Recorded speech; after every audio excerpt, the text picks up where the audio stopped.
Councilman Casella. Here. Supervisor Thurston. Here, everyone please rise for the pledge of allegiance. I pledge allegiance to the flag of the United States of America and to the republic for which it stands, one nation, under God, indivisible, with liberty and justice for all. Please be seated.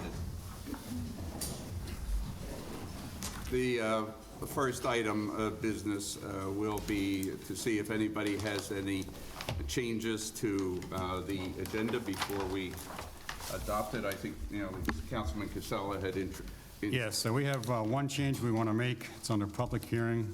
It's item number 3, public hearing for enforcement action in connection with Route 1397, Route 376. We want to move that to the very end after Resolution 202365. And in addition, we also want to move Resolution 202359 also after Resolution 2023. We expect some comments from the audience, so we want to try to keep the agenda moving along pretty quickly. So I'll make that motion to the agenda. I'll second. Okay, motion and second on the agenda as amended. Do I have a vote on this? All in favor? Aye. Aye. Any nays or abstentions? Seeing none, the motion passes. Next item is a motion to acknowledge the minutes of April 10th, 2023. Yeah. I'll move it. Second. Okay. All in favor? Aye. Any nays or abstentions? Seeing none, the motion passed. The next item, a great item that we really welcome our Wappingers Historical Society folks here today as part of our ongoing support and dedicated support to helping the cause of history and culture in the greater Wappinger area. And so tonight, Beth Devine, who's the president of the society, will come on up. Yeah, that's fine.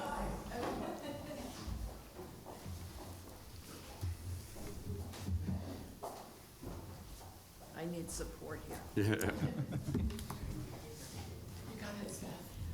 Good evening. My name is Beth Devine. I'm president of the Wappingers Historical Society, and here with me are some of our trustees that were able to make tonight's meeting. Plus one sitting up here.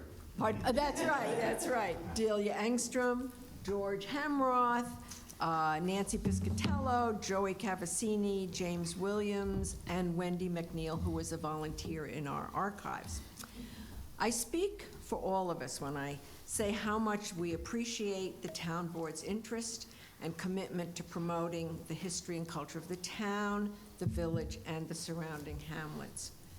Last year, you, the town board, awarded us a grant that enabled us to conserve an original 1800 map of Wappingers that was in very poor condition.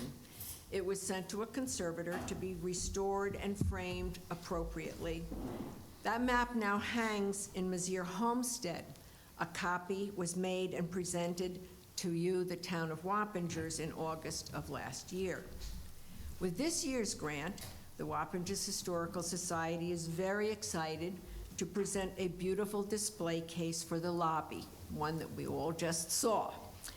It can now provide our residents and visitors a great opportunity to learn about our history, our heritage, through revolving displays. Our first exhibit was curated by Nancy Piscatelli and Wendy McNeil, along with a student intern, Lauren Huff. The exhibit highlights some of the items from local resident Dr. Baxter's homeopathic medicine kit.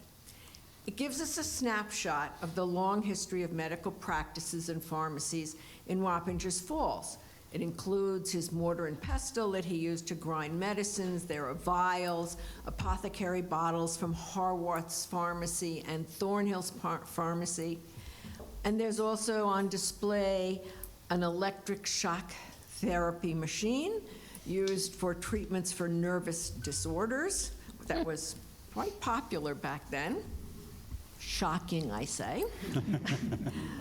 We hope that all who come to Town Hall will come into the lobby to look at the displays in that case that will change throughout the year, filled with ephemera and memorabilia from our archives. The Historical Society would really like to thank the board for allowing us to also use this meeting room to hold regular lectures on topics of history and culture and so forth.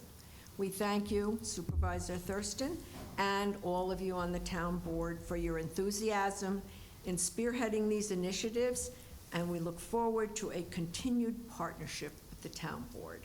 Thank you. Thank you very much. Thank you very much. Thank you.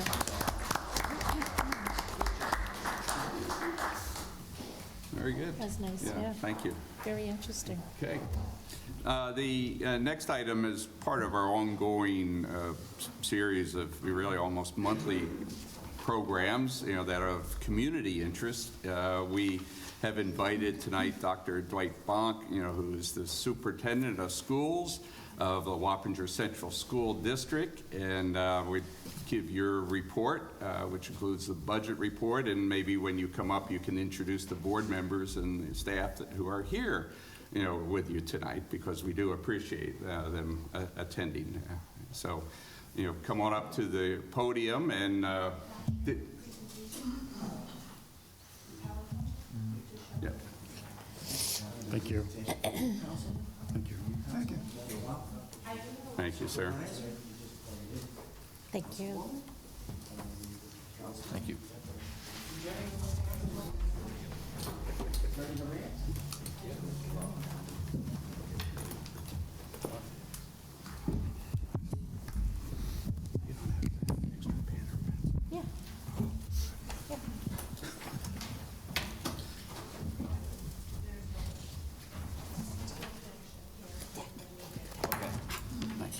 Yeah, I'm sorry we don't have it set up electronically. That's fine, that's okay. But we'll make sure that we make available with our town clerk and on the record, the presentation. Sure. And if you can give the clerk, Joe Give her a Paoloni, a copy. or- Actually, this would be good. Yeah, no, that's okay, Joe. Yeah, thank you. You're very welcome. First of all, Supervisor Thurston, I would like to thank you and the members of the town board for the invitation to be here this evening.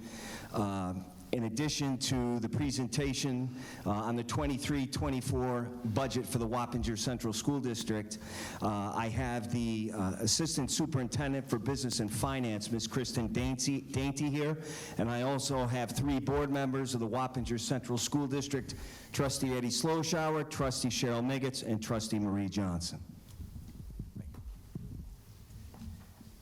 And by the way, how many board members do you have? We have 9. 9. We have 9. So we have 3. And how many are up for re-election this year? There are 3 that are up for 3, re-election, yes.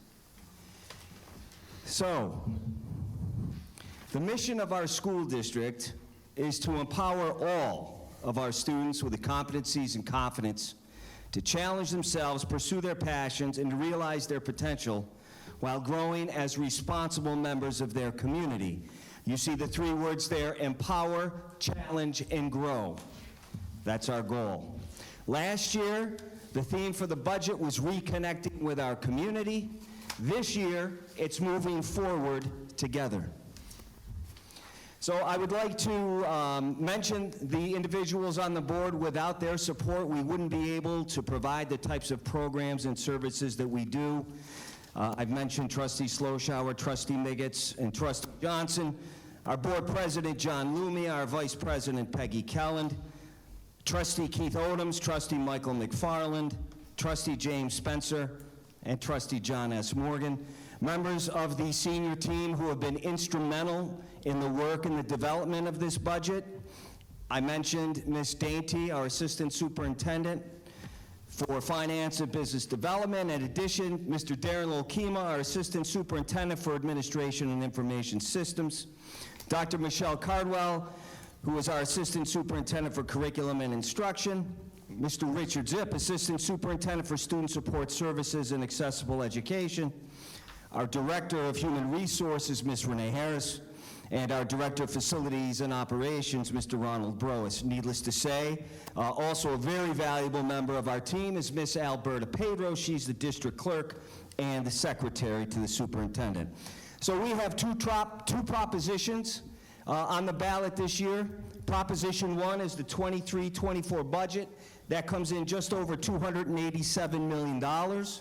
Proposition 2 is the bus replacement purchase. That comes in at just over $2 million. So let's talk about the $287 million budget, which is proposition number 1. It was developed based on the mission and the core values of our school district. We looked at the Board of Education values and goals. We had discussion amongst the senior staff and the district leadership, as well as community input and input from our staff. We've had a budget newsletter, budget email that has been in effect since November, budget@wcsdny.org. And needless to say, we've taken into consideration the items that we've received.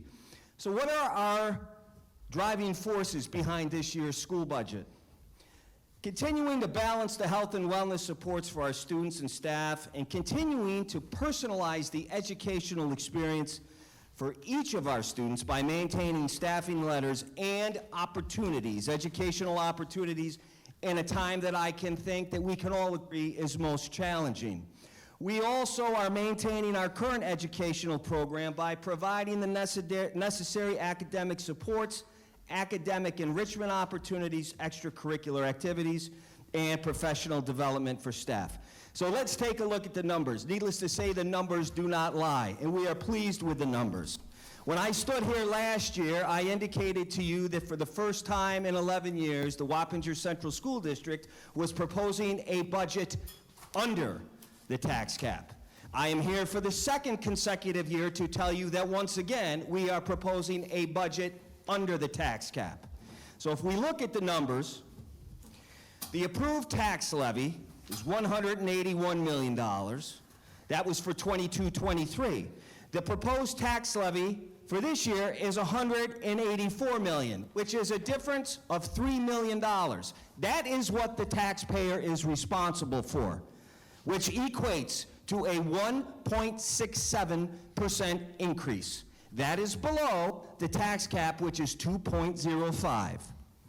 Budget to budget increase, you'll see that the budget has increased over $20 million, but I think it's important to mention that of that $20 million, $15 million of that dollars came from New York State to our state government. And I would like to thank our representatives locally and those in Albany that have advocated for additional monies for our students, again, now more than ever. In addition to that, not only are we looking to deliver a budget that provides the necessary services for our students, we also want to be fiscally responsible to our taxpayers. Every year, our goal will continue to be to come in below the tax cap. And to my knowledge, please don't quote me on this, but I believe as of this time, we have the third lowest tax increase in Dutchess County. That being said, we are the largest school district in Dutchess County with 10,400 students. So the tax levy increase, that's what impacts our taxpayers. It's 1.67%. It's a difference of over $3 million. In addition to that, we were cited by New York State for having too much money. I take that as a badge of honor. I think that's good fiscal management, and I'll explain why.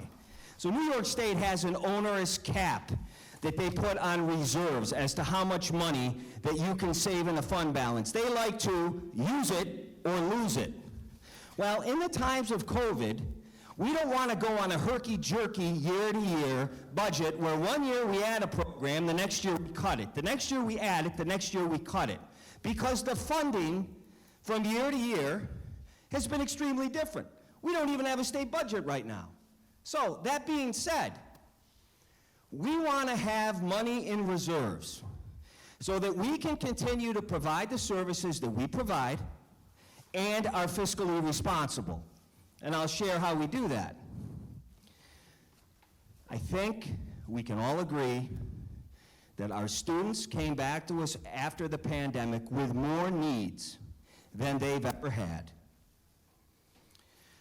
And with that, I have proposed a K-8 special education initiative that was approved by the board. It will be paid by fund balance. It will not be paid by the taxpayer. So in order to put forth this K-8 special education initiative at 6 of our elementary schools where we have a shared K-1 continuous program for special education, we will add 6 elementary special ed teachers. And again, the schools that have the program, Vassar Road, Sheaf Road, Myers Corners, Fishkill Plains, Gayhead, and Brinkerhoff. We are looking to expand those programs throughout the district. I've been with the district now 13 years, and I have to admit that when I came here, I was somewhat surprised to see that some of the programs that the school district offered were not offered district-wide, which would mean that certain students that were in a certain program might have to travel on a bus into a school in another community because they qualified for a program. We're working to resolve that.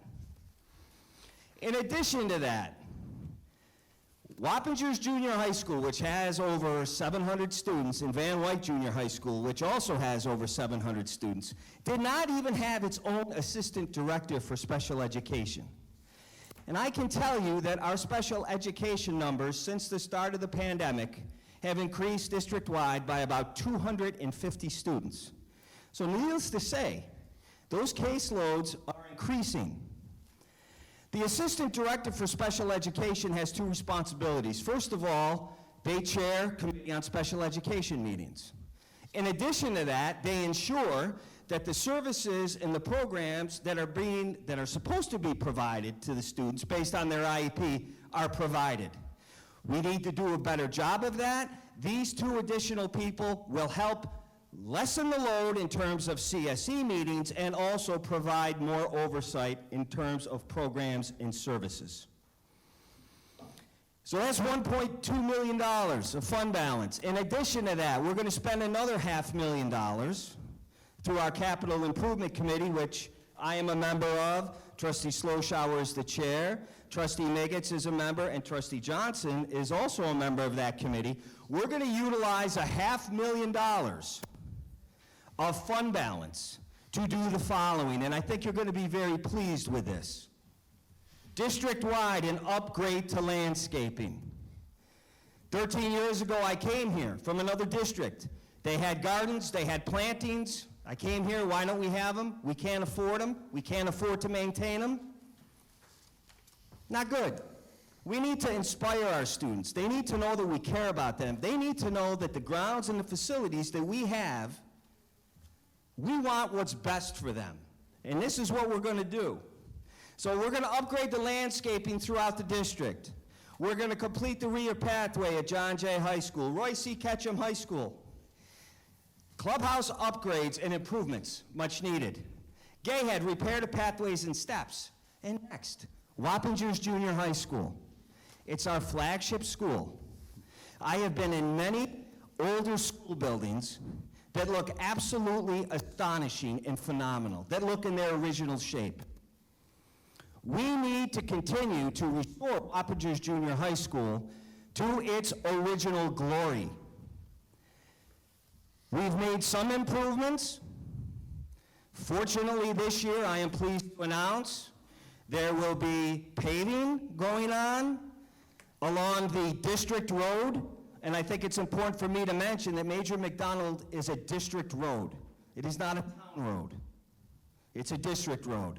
Fortunately, we have always been collaborative with the town of Wappinger in allowing the use of vehicles on that road outside of school hours and during school hours because of the congestion that you end up here over on 9D. And we want to continue that collaboration. So one of the things that we're doing to make it safer, if you haven't already seen, you're going to see stop signs and lights. We also have a school resource officer over there now, which we added this year in last year's budget. That individual is there. They're going to keep an eye to make sure that people are obeying the traffic so that we can still utilize the road, but that it's as safe as possible. The auditorium. There was some sprucing up of the auditorium, but we want to restore it to its original glory. So you're going to see new painting going on in there. You're going to see new seating going on in there, new seats. They're going to kind of mirror the colors of the school that are going to be blue and red. The front lobby is going to be lit up a little more. I don't know if you've walked into the front lobby, but it's not well lit. And it should be well lit. And there's a lot of great display cases that have many, many things that are very, very important to our community, that it's real difficult to see them. That beautiful stained glass, we're going to clean it. Or maybe we'll have to repair it. But we're going to make those upgrades, again, because we want our community to be proud of our schools, and we want our kids to be proud of our schools. Door repairs, now more than ever. I don't know if you've seen the doors at Wappingers Junior High School. They do function. Fortunately, we made sure of that. I did a walkthrough with the principal last year. But that being said, we identified many doors that need to be repaired. Again, this is coming from fund balance, not coming from the taxpayers. Interior painting, staining of walls, doors, and trim, extremely important. And the stage, where I saw a phenomenal production of Willy Wonka by our Wappingers Junior High School students. We need to make the necessary improvements to that stage so that they have a world-class stage to perform on. And there will be more to be determined as we go along. One of the reasons we're doing this is I believe that in the last 8 years, we've put 3 bond projects up in front of this community. That's a lot. That's a lot. We're not doing one this year. I don't think we're going to do one next year. We're going to try to reserve fund balance monies to make those aesthetic fixes that we need and complete the work that was initiated in the other projects that has still yet to be completed, and then assess where we are and what we need. I can tell you, enrollment in the elementary schools is increasing. We have many people moving into our district. Secondary is still declining, but not at the rate that it was. We're going to find ourselves potentially in a situation in 3 to 5 years now with UPK, which we can't house it all within our district because we don't have the room. We're going to find ourselves in a situation where we're going to have a very, very crowded elementary school system. So that's going to mean that the Board of Education, along with district administration, is going to have to come up with a plan to address that. Because unless things change, and the projections are they will continue, you go over to our district office this summer, there was a line out the door of people registering because they wanted to come to this school district. They wanted to live in our community. Many of them were coming up from New York City because of the pandemic. They said they want a yard. Many of them now are working remote, so they don't have to live in the city, so they work up here.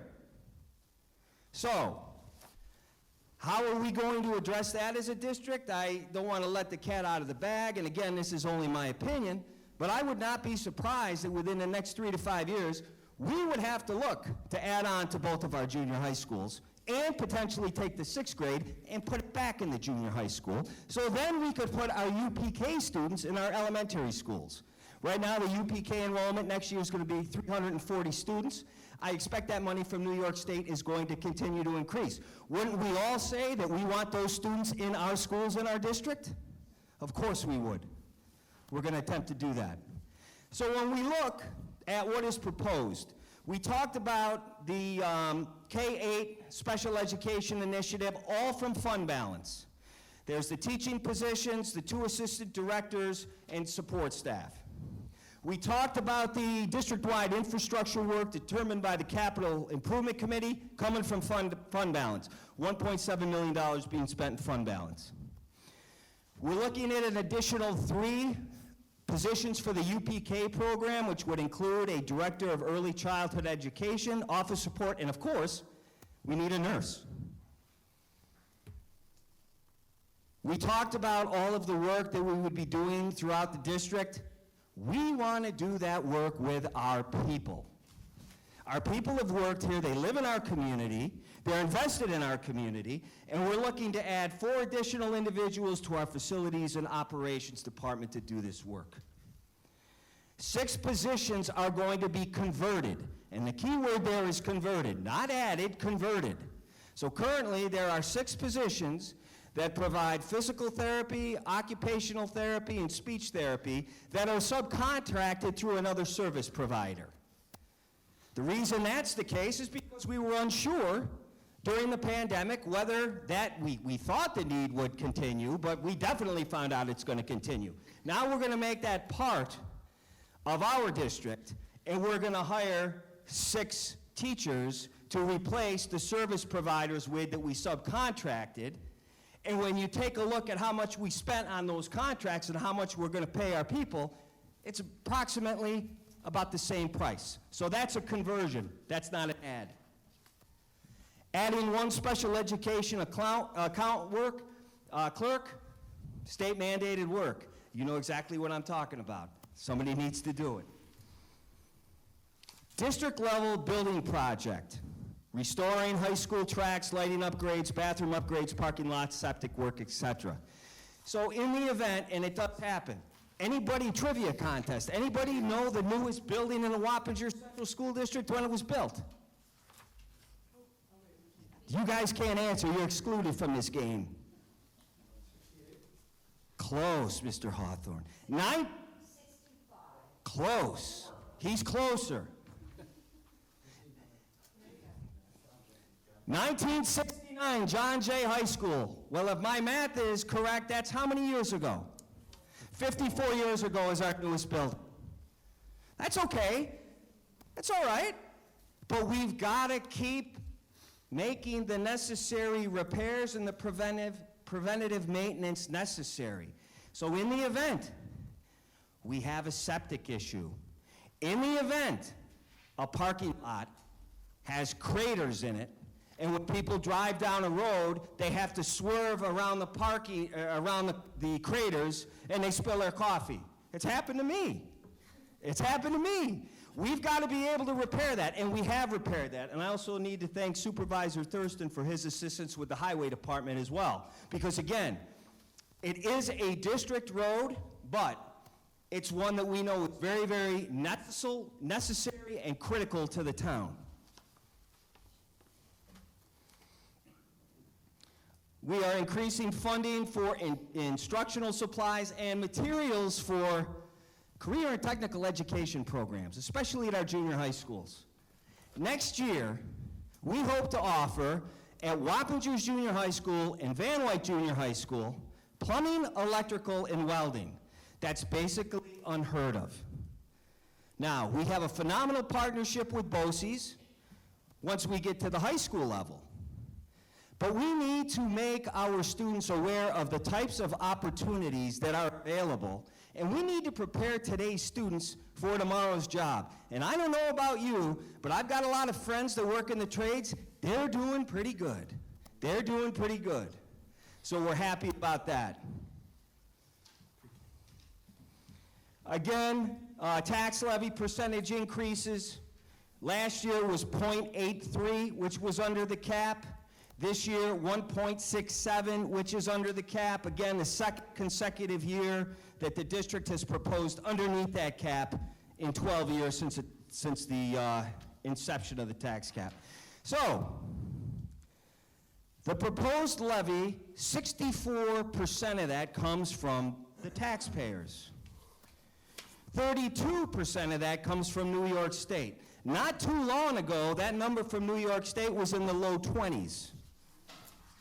Now, we could have a conversation about, well, you pay your state taxes too, and where does it go, and there's not enough time for that. That's a whole other conversation for another time. But nonetheless, the state continues to contribute more to education. Our expenditures, we're a people business. We've got over 2,000 employees and over 10,000 students. So 50% of our money is spent on salary, another 33% on benefits. Contractual obligations, 8.3%. BOCES, 6.59. Supplies, 1.76. You know how much we spend on equipment?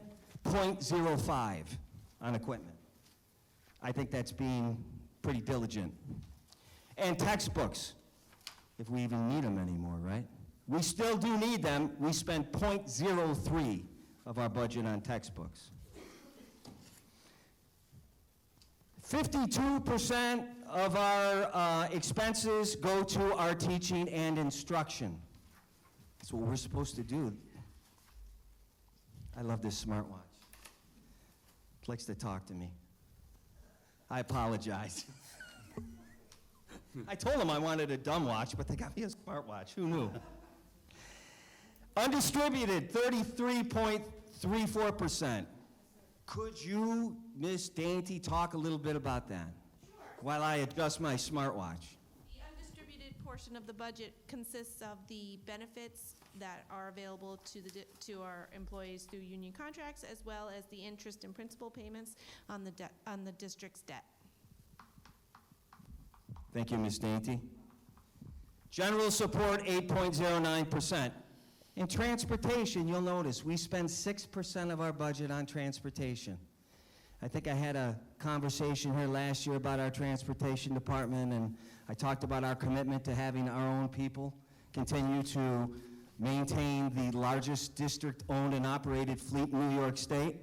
That's continuing, and we continue to spend close to 6% of our budget because we want our people driving our kids. That's important. Proposition 2, the bus replacement purchase. Really not too much to this. You know, there comes a time when a bus has to retire, even though maybe they don't want to, but they have to. And when is that time? For large buses, it's about 118,000 miles. For passenger vans, it's about 136,000 miles. We take a look at the average age. Our buses are typically retired at 12 years. Our vans are retired at about 9 years.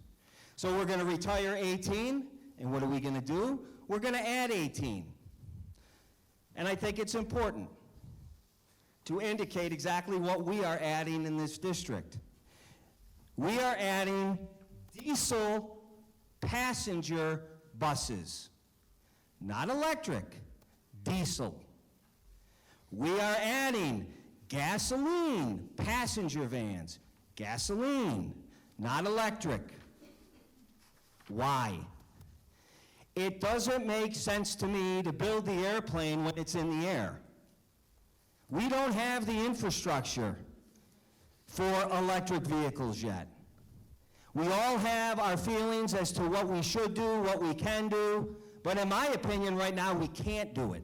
Because the last thing I can afford is if it's below zero and I have to early dismiss, and I've got buses that did the morning run and did 2 tiers, and then I got to dismiss, and I've got buses that don't have a charge.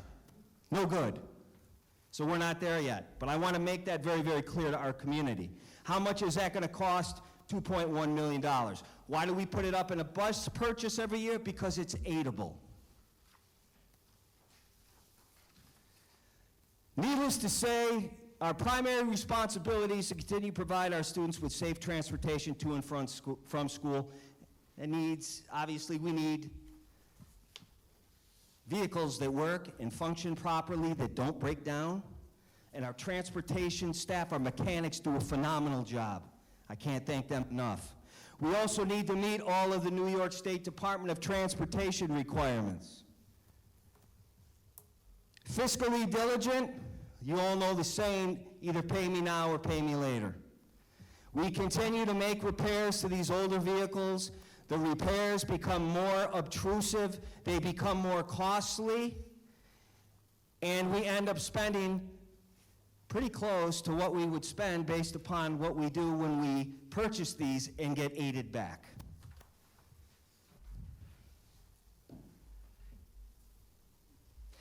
So let me speak briefly on the electric fleet and New York State compliance. It continues to be a factor for consideration through ongoing information gathering research, visits to districts with electric buses.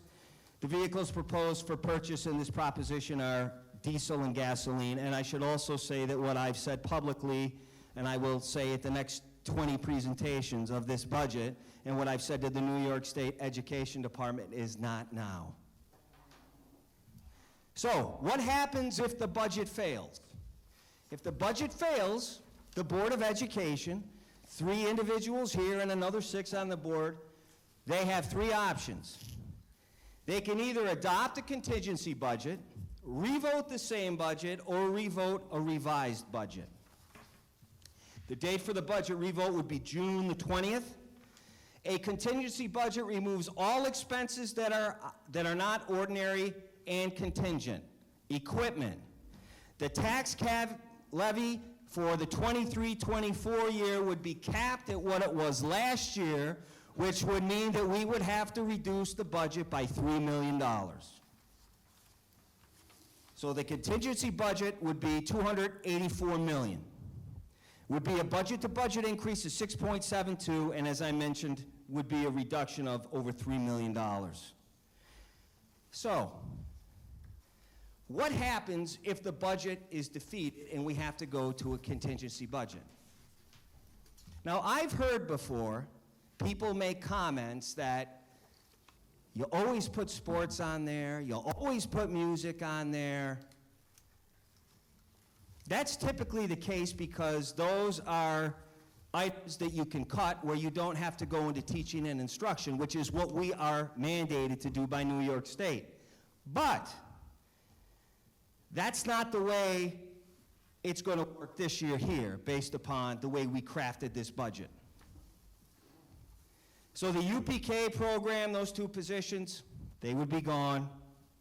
The special education account clerk would be gone. Those facilities and operations positions that would be great to be able to upgrade the landscaping and make those necessary improvements at our 15 schools, they would be gone.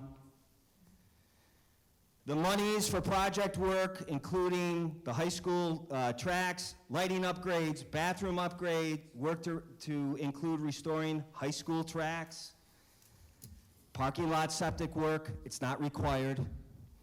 It's great to have, and we want to have it, but it would be gone.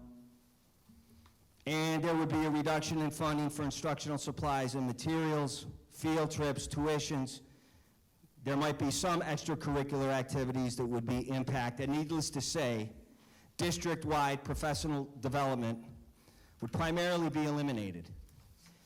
And I can tell you that teaching has not only changed within the last 5 years, but it's changed within the last 3 years. We need to make sure that we give our teachers the tools so that they can do the job that they need to do. We need to give them the technology because, again, our teachers are competing every day with everything that's on your iPhone. I don't look at it very much, but if you see younger people, you probably can't even sit down and have dinner with them without them looking at their phone. So again, we've got to be as innovative as possible. That, unfortunately, would not be a possibility under a contingency budget. So the budget vote is May the 16th, 7:30 in the morning till 9 at night. WapagerSchools.org, that is our website. We've had budget information up there since November. We have our mandated public hearing Monday, May the 8th at 5:30 at Roy C. Ketchum High School Library. We've had that budget at WCSDNY.org that's been up there since November. Emails, questions, comments, thoughts, please let us know. We're in this together. 23-24 budget website has many items on there from this year. It'll go into more detail than I was able to go into tonight because I'm trying to keep this to about 30 minutes.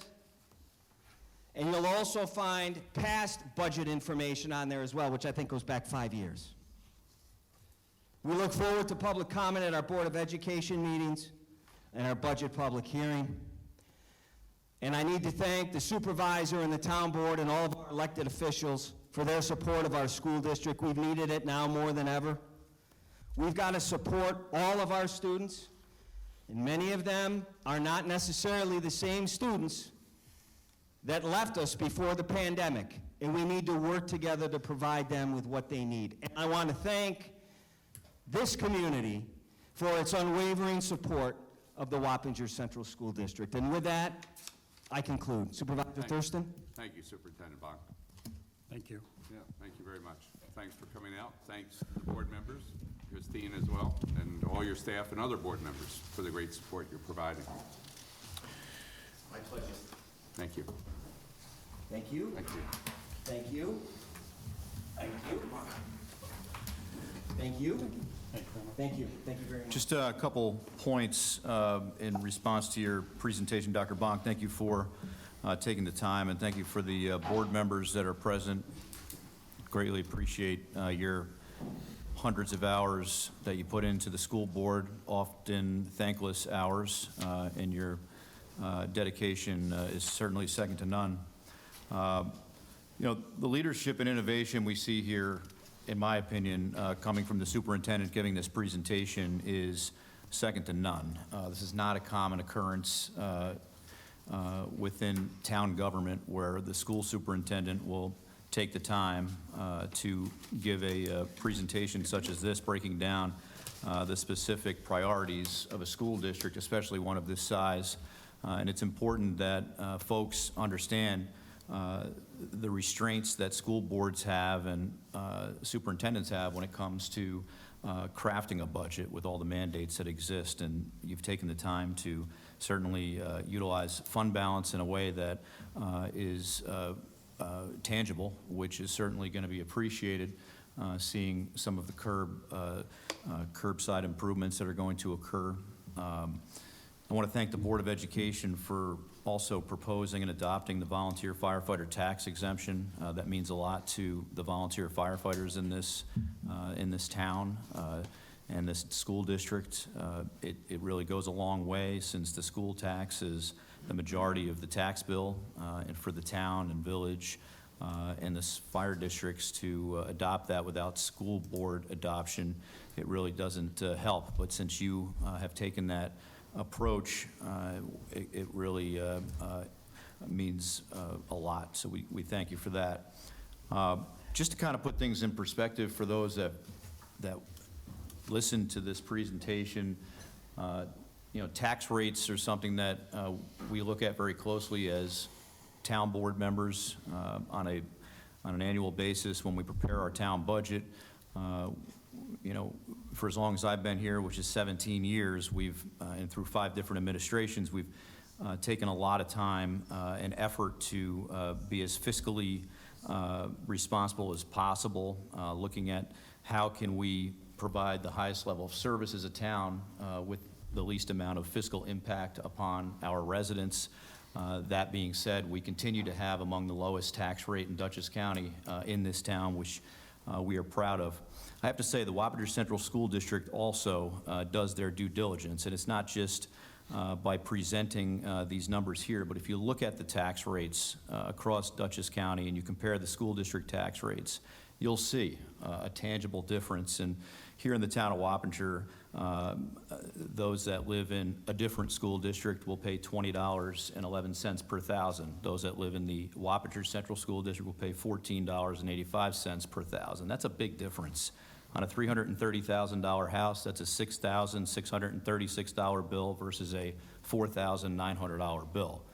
And these are real, tangible differences that we greatly appreciate.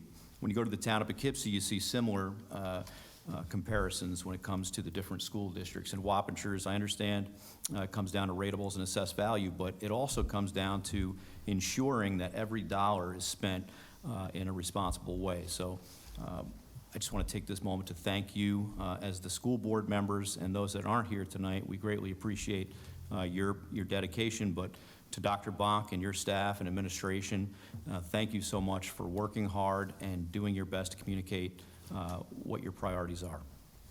I'd like to thank you for coming and the board members for coming. I think it's important. I think it's very important that the public is aware of this budget. It's your money. It may come from the state, but it's still our money. And our primary goal is to make sure these kids graduate with the skills they need to compete in this world. And it's very difficult. Yeah, I understand. I hear some teachers don't give homework anymore. What's that all about? I mean, I just saw you shrug your shoulders. Because I'm trying to understand where that's coming from. That's what I've heard from parents, both in Beacon, Wappingers, Poughkeepsie. I've heard that teachers, some teachers don't, some do. And as a parent, I'm not a parent. I didn't go to Wappingers. I'm a Beacon resident, I'm a Town of Wappingers resident, and I'm just giving you feedback from constituents. Take it So- for whatever you want. Let me If I could go on the record, I think homework is fundamental to the learning process. I understand that. I agree with you, but I'm not a teacher. But this is what I'm getting from the parents. And I want the parents to get involved in their school districts. Go to the school board meetings.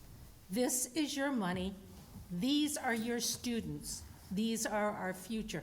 And again, thank you. I'm very happy to hear your stance on the electric vehicles, because we are not ready for that. No matter how much we hear how wonderful it's going to be, we're not there. And why put that cost on the residents? We have a lot of seniors in this community. Their kids have already graduated. I mean, everybody has a checkbook. Everybody lives to that checkbook. They know how they have to cut things that we don't like to cut, but we have to survive. And again, I commend you, and good luck. But I think the residents need to get out there, and you need to get involved in it. Thank you. Any other comments? Yeah, I'll just make a quick comment. So first of all, thank you, Dr. Bonk, and your staff for coming here tonight.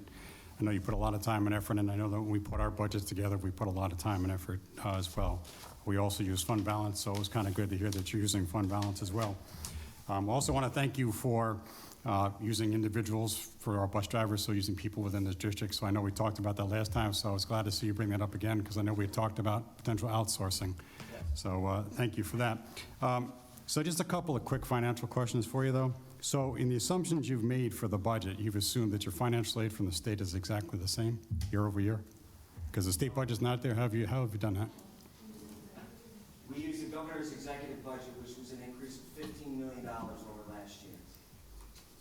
And if you look at that, the budget went up $21 million, so of that $21 million... Right, said 15 of that. So again, I was looking at percentages too, where you talked about in the past that 64.36% is something that the taxpayers would fund, and a significant piece comes from state aid. Right. Do you know what the ratios were in the past, because you got the additional $15 million this year? It was 24% last year for state aid. Okay. And now it's at, 26% last year, it's at 32, I believe now. And So that's just a shift, so you just shifted. So I guess my question is, if you got more money from the state, I know your budget went up 21 million. So I guess most of that's probably because of the increase in state aid, so you were able to do that. Also get some of the improvements in that you're looking to do. And I commend you on a lot of the capital improvements and stuff. Is there any other big projects that you're looking at from a capital perspective, roofs, paving, anything else of that nature, windows, things like that? Because you talked about some capital improvements. And I'm just wondering, because you have other, Eddie, go ahead. Can you hear, everybody Yes. hear me? If you can all hear Go me. ahead. Okay. So if you remember last year, we had a capital improvement proposition for $20 million, which the voters approved, and again, thank you for that. So we've broken that out. You're not getting on, you need to You have pick to up the use the microphone. mic. Yeah, the television won't hear you. Yeah, I'm not good with microphones. There you go. That's all. Should be on. Okay. So again, last year, there was a $20 million referendum for a capital bond, which the community approved. Again, thank you. That project, we broke it up into two parts, this summer and next summer. So some of the major projects you're talking about is in terms of curb appeal for Wappingers Junior High. So the entire roundabout, the entranceway, the walkway, and so forth. I'm sorry, could you, walkway and so forth, that's all going to be repaired. So Protruding from that area is going to be... okay. So basically, Watt Junior for the summer is going to pretty much be shut down, and we'll probably have to have a conversation about McDonald Way having to be closed for deliveries. Deliveries. That's something. Well, At some point, with all the construction work that's going to be going on, that'll just have to be worked out. But in terms of some of the major projects, John Jay needs a new roof that hasn't been addressed. That's one of the major projects. The Fishkill Plains, there's some asbestos work that has to be done. We have about half the school is done. We have to finish the other half. So the first phase of the capital project that was approved last year is going to be taking place this summer. And then the other half of the capital bond that was approved will be next summer. Just to let everybody know, which we may or may not have discussed last year, it's 47 weeks till you get an approval from state education for a project to move forward. So although the bond was approved last year, it took us all this time. We finally received our approval, which we paid an extra fee for to have an expedited approval with New York State, not to have to wait a full 47 weeks so we could go out to bid and have the work done. Remember, we only have 2 months out of the year to do all this work when the schools are closed. So we had to break up the projects in half. And again, we discussed about transportation. So for next summer, the transportation hub that's at Wappingers Junior, that's also going to have a huge makeover. So everything that was approved last year by the community for that initial $20 million project is broken up into 2 parts, this coming summer and next summer, as well as all the other smaller projects, the cosmetic things that Dr. Bonk has explained that we're using fund balance for. So, yeah, there's still, right, but if you remember, we have about another $70 million worth of work that had to be done. I think I might have mentioned here last year, we put together a plan at committee with Dr. Bonk of a 10-year plan of 3 bonds to address the $70 million of work that has to be done based on our 5-year survey of repairs that's required by State Education Department and New York State. So I know Dr. Bonk had mentioned we're not going back out to bond, but the plan would be in 2025 or so, and then 2028 to address all of that. So the 10-year plan would address all of that. Any excess money that he wants to utilize in fund balance, we're also going to use. So the plan would be to restore the district to where it really needs to be over the course of 10 years, starting with last year. What about security? Are you increasing security at the school? And in Well, what I'll way? let Dr. Bonk address that. I believe we have the Thank you. most police, the largest police presence in Dutchess County in our school district. We have a school resource officer at our secondary schools, and we also have officers at all of our elementary schools for a portion of the day. 2 years ago, we had a school resource officer at John Jay and Ketchum. Last year, we felt we needed it at the middle school. We have one also at Wappingers Junior and John Jay. In addition to that, we have worked collaboratively with our 5 municipalities that serve our district with their local police departments to provide additional coverage in our elementary schools when they are able to.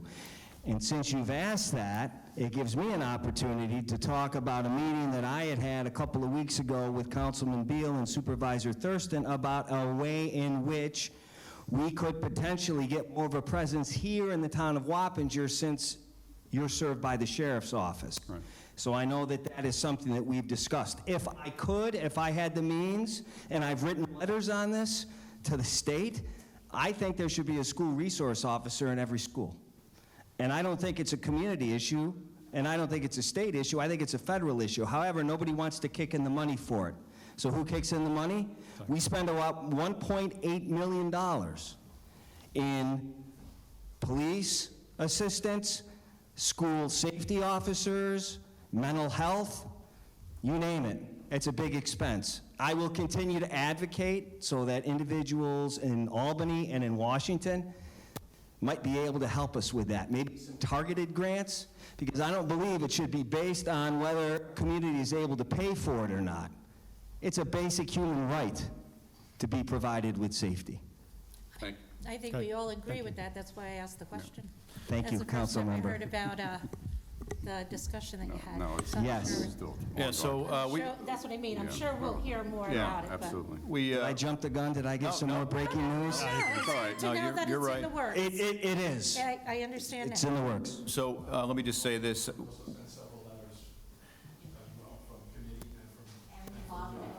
There have been a number of advocacy letters. Some have gone home to our parents, and others are on our website if you'd like to take a look at those, advocating for additional funding for student safety and health and wellness. I think it's great because they can go to the higher council people than us and ask for help from their senators, from their congressmen.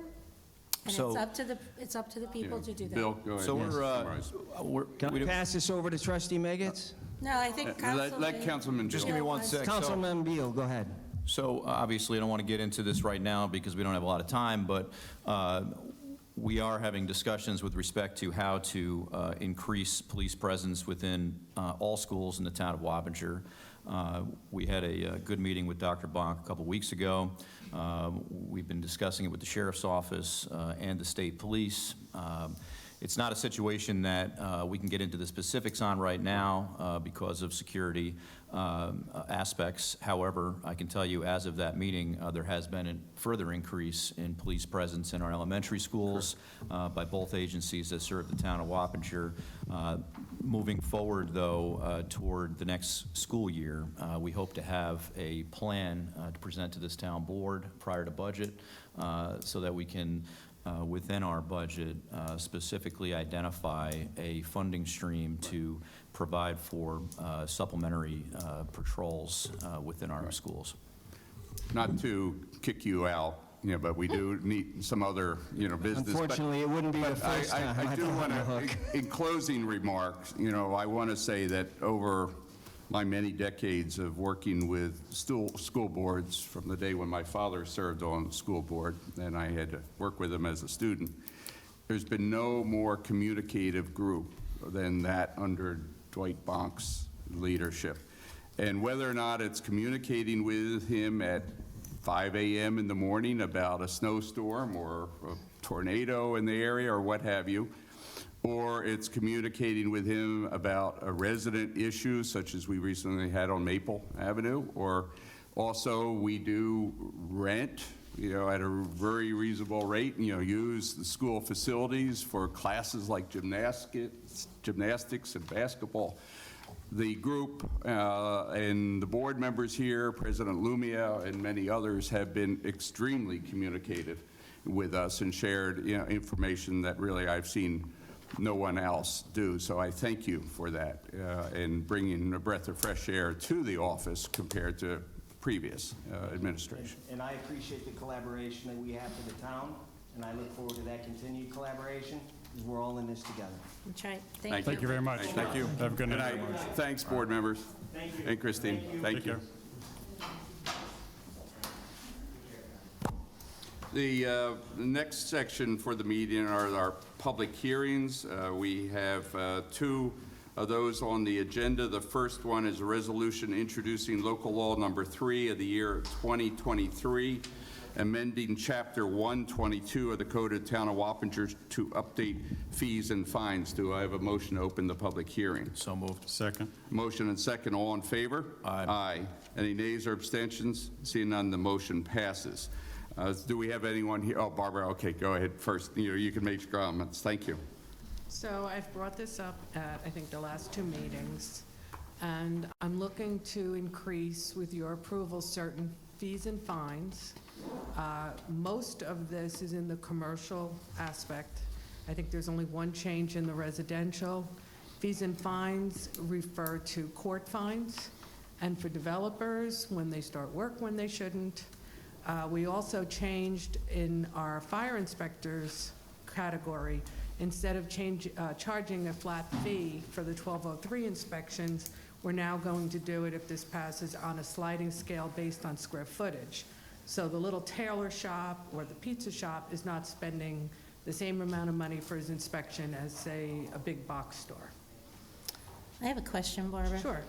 That's nice. We had discussed having a workshop about this. Yes. So I would really like to table this so we can get it in a workshop. However, I also want to, we have codes and fines that are out there right now. What would make this different from an enforcement? We're not getting what we need now with what we have in place. Correct. Why would this be any different? How is this going to be enforced Well, that's other part of your code. These would be the fines that could be charged in court. So part of what happens with enforcement is your building department and your zoning department tries to get residents or contractors or commercial entities into conformance and compliance and safety. That's really what we want. Unfortunately, sometimes it's impossible. Sometimes we just come up with situations where we try with letters, we try with visits, we're not getting anywhere, we're getting a lot of complaints due to different reasons. It could be the dog warden with a dog, it could be us with a safety issue. So when they go to court, the fines haven't been increased in over 13 years. But even though the fines are being increased, they're still not being enforced. Jim? I mean, I don't understand why we go forward with this where we can't even enforce what we have. So this has two components. One is fees, which is what, the town charges to process No, applications. I understand that. And that's basically the bulk of what this schedule is. The fine section basically increases the minimum fine from $150 to $250 and the maximum fine from $1,000 to $2,000. So, those are issues, so that's the fine section of it.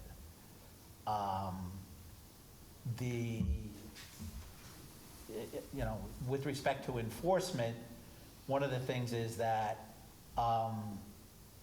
without going to Supreme Court, setting aside the property maintenance issues, that's the only enforcement mechanism we have, which is fines for people who violate the zoning code. But we can't even enforce what we have on the books right now. A lot of that is a function of staffing. So increasing the fines, if we have a staffing problem, is not going to alleviate the problem. No, it's not. Okay, so- and frankly, It's a first That's why step that we need to have in order to get to that point. And I'm It's a not first saying that step. we don't, but I think this is something that could be discussed at a workshop. We've been discussing this ad nauseum, I'm sure, but Councilwoman, and I don't think that any more discussion's going to get it there. Anyway, this is a public hearing right now, so we're waiting for any comments from the floor. We have a chance to discuss resolutions and the appropriateness of that, later on. So I would like to bring up one thing. As Jim said, that's a very small segment as far as fines in court. One of the fines I would like to increase is stop work orders.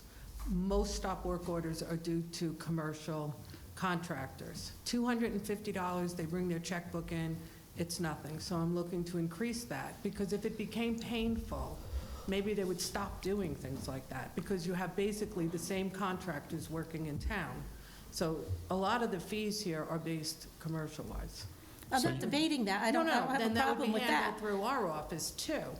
But you understand where I'm coming from? I do, So Okay. you have a lot of open permits over 2,000, correct? yes. And one of the issues we run into is that, like you said, people will pay the $250 and not think twice about paying the $250 to extend it. What this is supposed to do is now, hopefully, because you're going to have a process set up, we're going to send you out a letter, we're going to say, you're going to pay X amount of fine, this is what it is today, we want you to reopen it, we want you to close this year, maybe we talk about an amnesty program, but we want to basically close this, because it is a safety issue. Right. But we have to have a way, though, we're going to be able to enforce it, not just by increasing fees, right? We need another way of getting out there and being able to do a lot of the, the visits, site visits, et cetera. And do you have a proposal in place to help? So I just want to say, for residential, all the building permits but one is $150. And so what happens is, when they get the expiration letters to close it out, they just keep renewing it rather than close it. And so when you say we have so many, there is no mechanism for us, after they keep opening it, to force them to close it. In the meantime, if it was a deck and it fell off their house because nobody went out to inspect it, if it's a pool and they're using it, and we don't know that they have the electric inspected and they have an extension cord, or they don't have the the enforced pool alarm. So without being able to close them and go out and make sure they're safe for themselves, that's one of the things I proposed. And I did talk to Al about this, about an amnesty for the rest of this year, which might encourage people to close them out. Because we've got some that are out there pretty long, right? 5, 10 years old, some of those permits. Some of them are from the early 2000s. Yeah, so we really need to close down on these and get them corrected and make sure all their safety issues are taken care of. And that's the big thing, this is about safety. I mean, some Not of so them much we about the closed fee just by increase, but not trying to giving them get a new permit. people to come in and do the right thing and close the permits. Not easy. Well, the other side of this is fees are supposed to pay for the personnel. So when you have inspectors doing inspections, the fees are supposed to be paying for their time. This is no longer working because we have fees that are 13 years old and we have salaries that have increased by 20%. So we have to not kick this can down the road because these fees, most specifically the public assembly safety inspections, the ones that I brought up previously that were the same rate for a small store versus a large store. I mean, I look at Hudson Valley Office Furniture, that's huge. There's no way that a 1203 inspection for Hudson Valley Office Furniture should be the same as the Girl Scout office at Wappinger Plaza, and that's the way it exists right now. So we have to get this updated so that the square footage reflects what the fee is going to be, because it takes an inspector a lot longer to do those inspections than it does the smaller locations. So that's my position. With respect to the fines and enforcement and things like that, it's an ongoing challenge. It always has been. I don't know if we're going to solve that problem tonight, but we do have to have fines that have enough teeth in them to encourage people to remedy the situation. This is supposed to all be about safety. That's what this is supposed to be about, not necessarily about penalizing people and not necessarily about grabbing money. It needs to be commensurate to accomplishing what our objective is. And I would like to add that the last time the fees were updated, not all of them, was 2010. The New York State Building Code has changed at least 4 times. And what does that mean? It takes a lot longer for the inspectors to go out because there's a lot new mandates, there's a lot new codes. So it takes a lot longer to do the same inspection that it did 13 years ago. You know, I understand that the increase in the fees to have teeth and try to compel people to be a little bit more quicker. If you could come up, or if you know of, or could, I guess to Councilwoman Bettina's point is, if people are dragging their feet right now, you know, they'll probably most likely continue to. If there's any other mechanism that can compel these people to do this, I mean, I don't know, is there any other town in the state of New York doing something different? Well, I've asked I other don't know. building inspectors, and they charge to open the permit plus a percentage, but a much bigger percentage. My thoughts were 10%. That gives them another 2 years of the proposed cost that they proposed when they took it out. Some of them are forgetting 50% on top of opening the Right, building. so I'm sure you looked at this already. How do our fees compare to other towns? In the most part, we're comparable or lower, and what a lot of people don't realize when you look at other people's fees, they charge piecemeal. So when you go to certain towns, I'll say a pool, you have to get a pool permit. You have to wait till it's approved. Then you got to come back and get the electrical permit. So you're getting 2 fees, and you're waiting twice as long. A lot of them, you get the permit for the addition. Now you got to get a plumbing permit, you got to get an electrical permit. So ours is all inclusive? So we give you the permit, our town inspects everything, any inspector can inspect any part of it, and the only thing we farm out is we have third-party electrical inspectors. We have any other public, comments? I make a motion to close the public hearing. Okay. Second. Motion second, all in favor? Aye. Any nays or abstentions? Seeing none, the motion to close the public Thank you, hearing Barbara. passes. Thank you, Barb. Next item is public hearing for enforcement action in connection with 1397 Route 376. Do I have a motion? We moved that to the end. Oh, that's right, we moved it to the end. For the public hearing? Yes, for both. Oh, okay, I That's what Jim thought it was said the to do. resolutions. Okay, Yep. okay. So next one up is your discussion. Yeah, so now a motion to open the public portion of the meeting. So moved. Second. Okay, motion and second, all in favor? Aye. Any nays or abstentions? Seeing none, the motion passed. Anybody with any comments on the agenda items that are listed here tonight? Yes, we have somebody. Yes? I want to speak. Yes, if it's on agenda item, would you come up to the podium here, please, and identify yourself?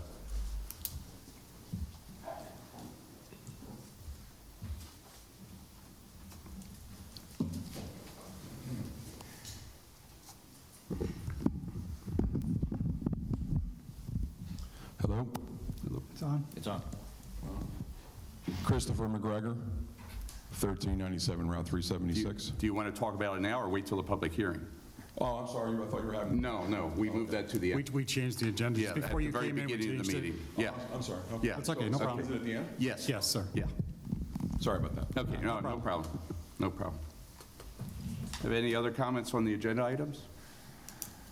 Make a motion to close the Okay. Second. public portion. Motion and second to close the public portion. All in favor? Aye. Any nays or abstentions? Seeing none, the motion passes.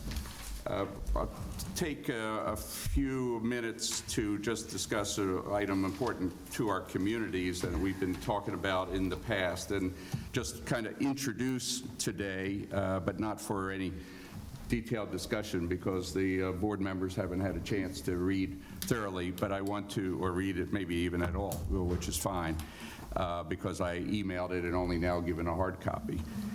This is for the discussion that we want to have ongoing and figure out with respect to basically what we call the 9-element, 9D plans for Wappinger Creek and Sprout Creek. And this addresses many of these plans have been in the process for some time. The Wappinger plan was finalized a year or so ago.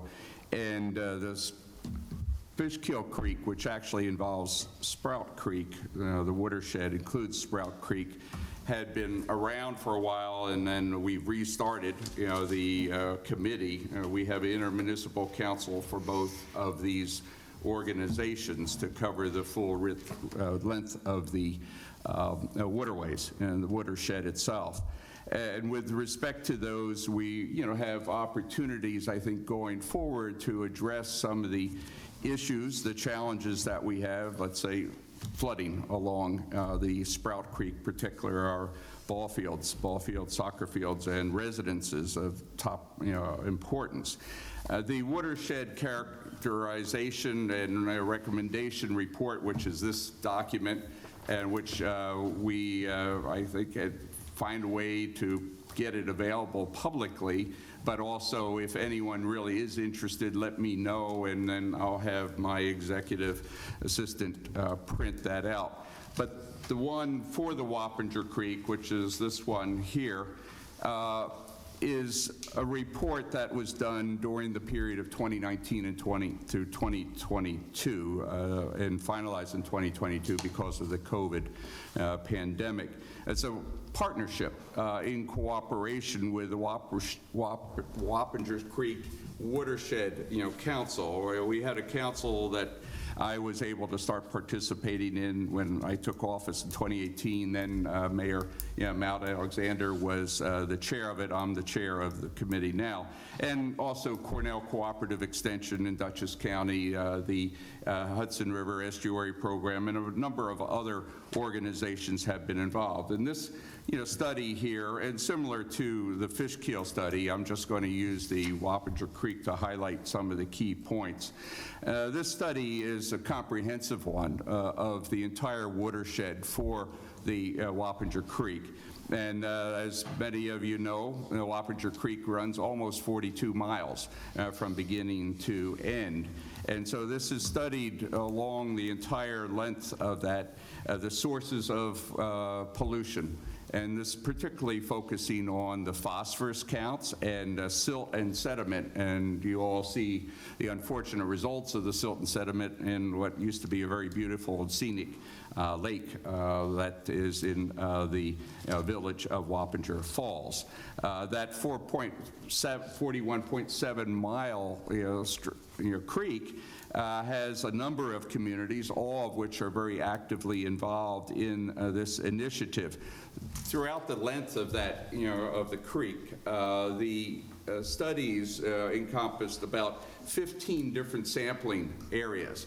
And those sampling areas would look at mineral content, the phosphorus content. They would examine the sediment, silt moving in, and a variety of other things, and actually 5 of those testing sampling areas are in the town, and the responsibility, the biggest of which is at the Dutchess County Airport watershed. So all that's covered in here in great detail. You know, people don't realize there's 86 dams along, you know, the creek, some of which are no longer functioning, and others have been declared to be in a serious state of repair, such as the dam in Wappinger, the village is quote unquote, I think, high potential hazard, you know, site.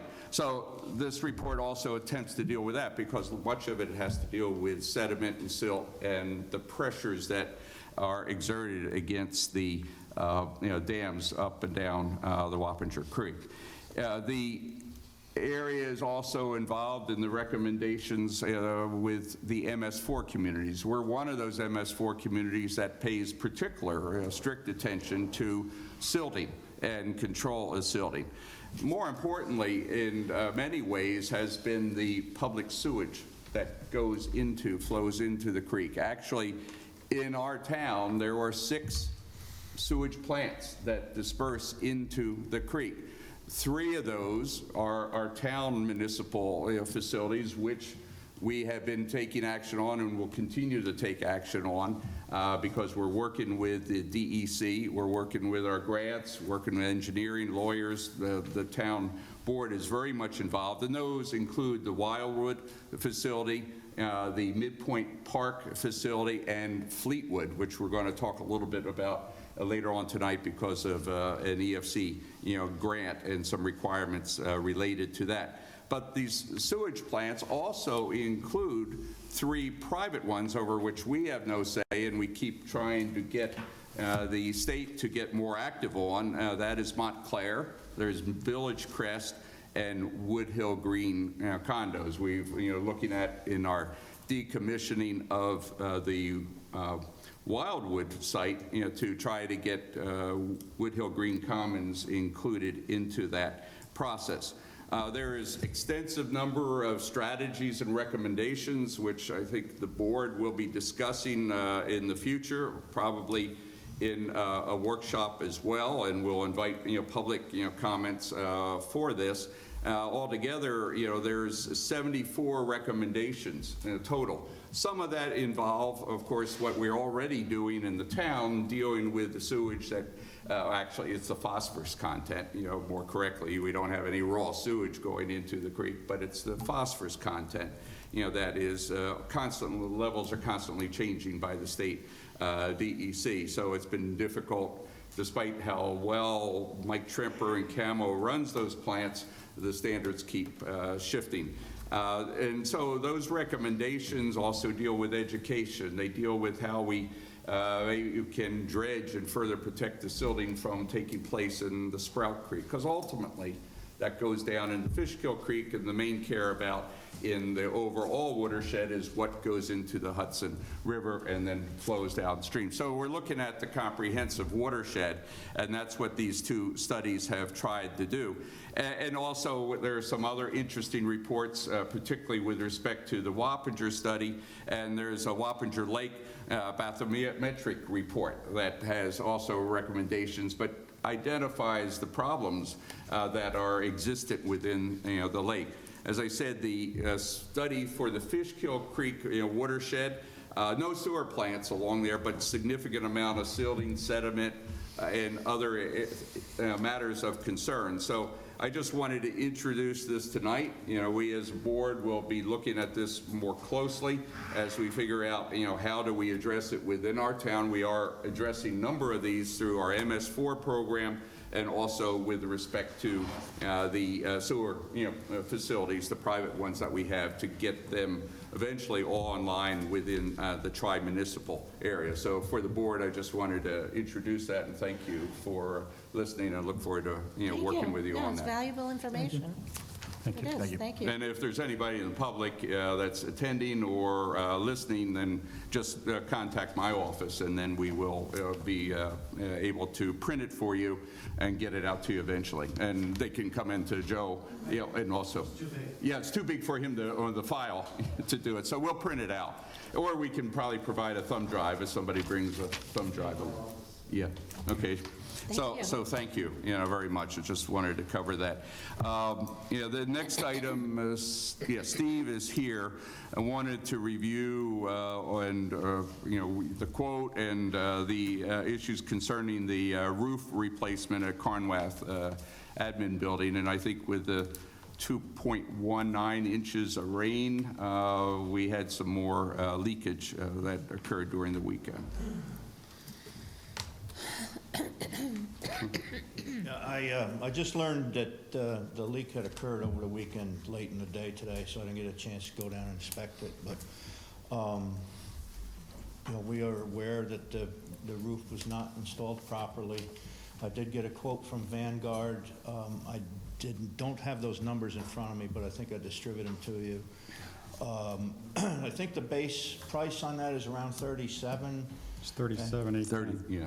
Right, and then they're recommending that we install a half-inch plywood sheathing over the slatted boards. It's an older style of roof substructure that was used back typically when there were shingles, cedar shingles, wooden shingles. And it's not conducive to the asphalt shingles now because the nails don't always line up with the boards. And that's part of where this problem came from. The contractor didn't make us aware of this issue when the job was in progress. He just kept right on going, and this is what we've ended up with. Vanguard is a member of TIPS, which is a purchasing co-op approved by the state, and that would eliminate the necessity to go out to public bid, would both the expense of the public bid and the time it would take to get that back in. So you recommending both of these, so the base of the 37,810 plus option one, so the Correct. 9360 for the Correct. plywood? So 47,170 in total? If that's what it adds up to, Yep. correct. I mean, we need to do it. Yeah, So absolutely. I make a motion that we authorize up to $50,000 to get this thing approved. I mean, we've been doing a lot of repairs to that building in the past. That's one of the, Absolutely. a lot of people use that, so let's move on this. I'll And that second building that. is in good, solid condition otherwise, yeah. Yeah. What fund is that, or Parkland Trust? Or what, Al? Did you look into that? Jim, can we use B fund? Or is it B fund balance? I guess my question is that building, that's in the donut hole, Correct. and do we use it for administrative? Yeah, well, Yes, that's it's very correct. actively It's the admin used, building. yes. So, Friends of Carnorth use it, et cetera. so is it used for recreation purposes or administrative? No, it's administrative. If it's administrative, then it's A fund. If it's Okay. recreation purposes, it's B. So I make a motion that we use A fund balance for the roughly 50K here to go ahead and move forward and get this thing done.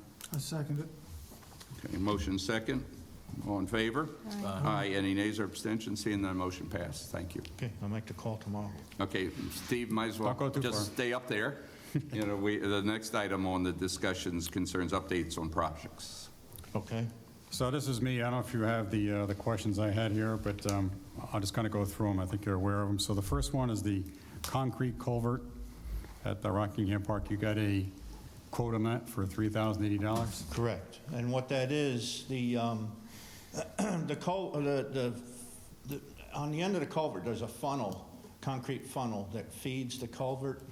And I don't know if it was through erosion or what the cause is, but it's currently sitting about a foot higher than it should be to allow for the greatest flow of water.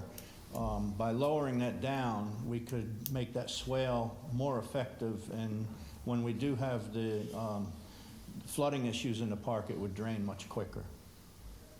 Yeah, so Steve said if you go out there, there's these Yeah. gigantic cement culverts, and it's about a foot difference. So if we can at least get a level or slightly lower, what will happen is the water that drains in kind of that little trench there, it'll go straight through into the other side of the pond. Right. But doesn't Highway do that? They're in charge of all our They don't have, culverts. these things weigh 6,000 pounds apiece, and they don't have anything big enough to lift that. The other thing, too, is they're insured, so these things are pretty well fit and they're tight, so God forbid something happens, they'll be responsible if there's any damage to that, and they are expensive. Who's going to do the work? Clove Excavators, and they're doing it under the the approved rental schedule that you've already seen through Highway? Did you, Chris, did you get a chance to talk to Mike about that? Yeah, is Mike on board with this? Mike, She, him? I don't feel it's his jurisdiction. Yeah, Steve is dealing with Clove on this, because it's a park, not a highway. So I'm going to make a motion that we approve the $3,080 to have Clove Sure. fix this. Hopefully that'll take care of the drain issue. $80? You said 3,080? $3,080. I'll forward the Yes. quote to you tomorrow. Not 38,000. Okay, there's a motion, I have a second, please. Second. Okay, motion second, all in favor? Aye. Any nays or abstentions? Seeing none, the motion passes. Okay, next one is more of a discussion point. It's the paving of Regency Park. We got an estimate from Steve of about $90,000. Just bring this up for discussion again. Don't necessarily need approval tonight, but something we should consider. We just recently paved Robinson Lane. We haven't done anything over at Regency Park for, I can't tell you how many years. We finally did a new park out there. So something we need to consider. Steve, anything else you can tell us about that? Yeah, there's two options here, and that 90,000 would include widening, and what it is the driveway from our gate to the rear turnaround area. The roadway coming in from the street to KMO's facility is in fairly decent condition, and I don't feel it's at the point that it needs to be resurfaced. But So you start from the yellow fence going back? correct. Okay. Yep. And then what they would do is come in and grind up what is there currently and widen it out to where it would be safe to make two-lane traffic, and then resurface it with. Would they do just the out to the cul-de-sac, or would they extend that too? Excuse me? Would they do, now you have the circle at the very end Right. by where the pond is, would they expand that at all, or just? only No, up to this that? is just to cover what we have currently. All right. There would need to be some pretty extensive sub-material put in there, because that is not stable ground back there if you wanted to expand. So again, this is But just more what to they bring. did offer as an option is that area to the right when you come in that we did with Millings, to grade that up and then put a layer of asphalt over top of that. And that option is $13,050. So again, we just kind of wanted to bring this to the board's attention, let people consider it. Sure. We're not asking for a motion tonight, but I know Steve went out and got the estimate, so I wanted to give him the opportunity to speak to the estimate. Steve, I've never talked to you about this before, but as you know, Quiet Acres is starting to get used, which is good. I'm sorry? Quiet Acres. They're starting to use it. Okay. This past weekend, there was 100 people there playing, they had a rugby tournament there. Okay? Just, if you could give us some thought, because obviously when there's 70 cars that go to Quiet Acres, they fill the neighborhood, we know that. Could we put some kind of parking at the bottom of the hill, or is it just not feasible? I mean, just Well, something to think about. I mean, it can be done. I mean, anything can be done, but Yeah. you're going to lose some of the playing area. The other concern is that area frequently floods. I know, I was gonna ask the And- supervisor about dredging the lake. Well, I Causes think, that. I mean, part of this Yeah. will be considered, right? And I think as we look at our parks and other recreation areas, this is going to be important as far as, not dredging the lake so much, but this, the creek bed that runs along adjacent to our property. Yeah, and Sprout also Creek, as you were for talking about. Poughkeepsie. Yep. But Sprout Creek and, also Wappinger Creek, for your area. So that's part of what we would be looking at and getting the permits ultimately through the organization. I know it's all. No, all but that's right, and then making sure along our areas, and then working with the other communities, we would get the proper mechanisms, tree growth and control to prevent, or at least to block a lot of the Because silting. as we know, it's a shame because Yes. it's a huge, beautiful park. So that's why I want, It floods all to the move time. this, and we all want to move along with these studies so we can start working on that and Thank take you. advantage of grant funding. Next one up, Steve, is, and I don't know if it's Steve or Tim, this is the update on March Tennis Court, the resurfacing. We have any idea when they're coming? And Tim, we also talked about potentially making it the courts the blue instead of the green. So I think you said something about they might be able to do that, Craftco, because we've already approved the contract, so. Yeah, I sent them a couple notes, and we'll just have to get them, they're to commit the schedule you guys already, like, signed on their work order last fall. My thing is, decision should be, you know, if you're gonna consciously give up another tennis court, fine, and then, you know, I don't think there's gonna be a cost increase in color, but if you gotta redo the fence, netting, posts, and things like that, that would Yeah. be the added cost. So the next thing is actually we're going to talk about that's on the list, which is in, conjunction with what you're talking about is, and we have the equipment, Steve, today to create a new second pickleball court. So we have the one, we bought the second set last year. So when I met with residents this past week, they want a second set and possibly a third, which would mean we need two. So right now, we have the four courts on the one side, two on the other. The two where the tennis courts are, they would stay as is, but the one where the 4 courts are, there's one that's a pickleball. We want to make a second one a pickleball because you do have the equipment already in stock. You have the poles and the net, and then to make a third one potentially there. And that's when we're talking about, Tim, can you get the color changed so it's the blue instead of the green? If they can do that at the same cost that we're doing for the resurfacing, now's the time to do that. I sent them a note requesting clarification, so. Okay. Yeah, if you guys make the decision that that's what you want, we can put them up fairly Absolutely. quickly.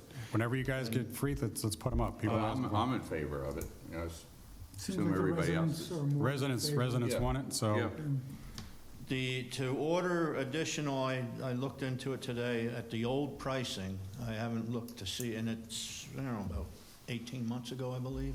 It was a couple $100, I thought. You'd probably be looking around $850. There would be a delay because the nets have to be custom made to order. Right.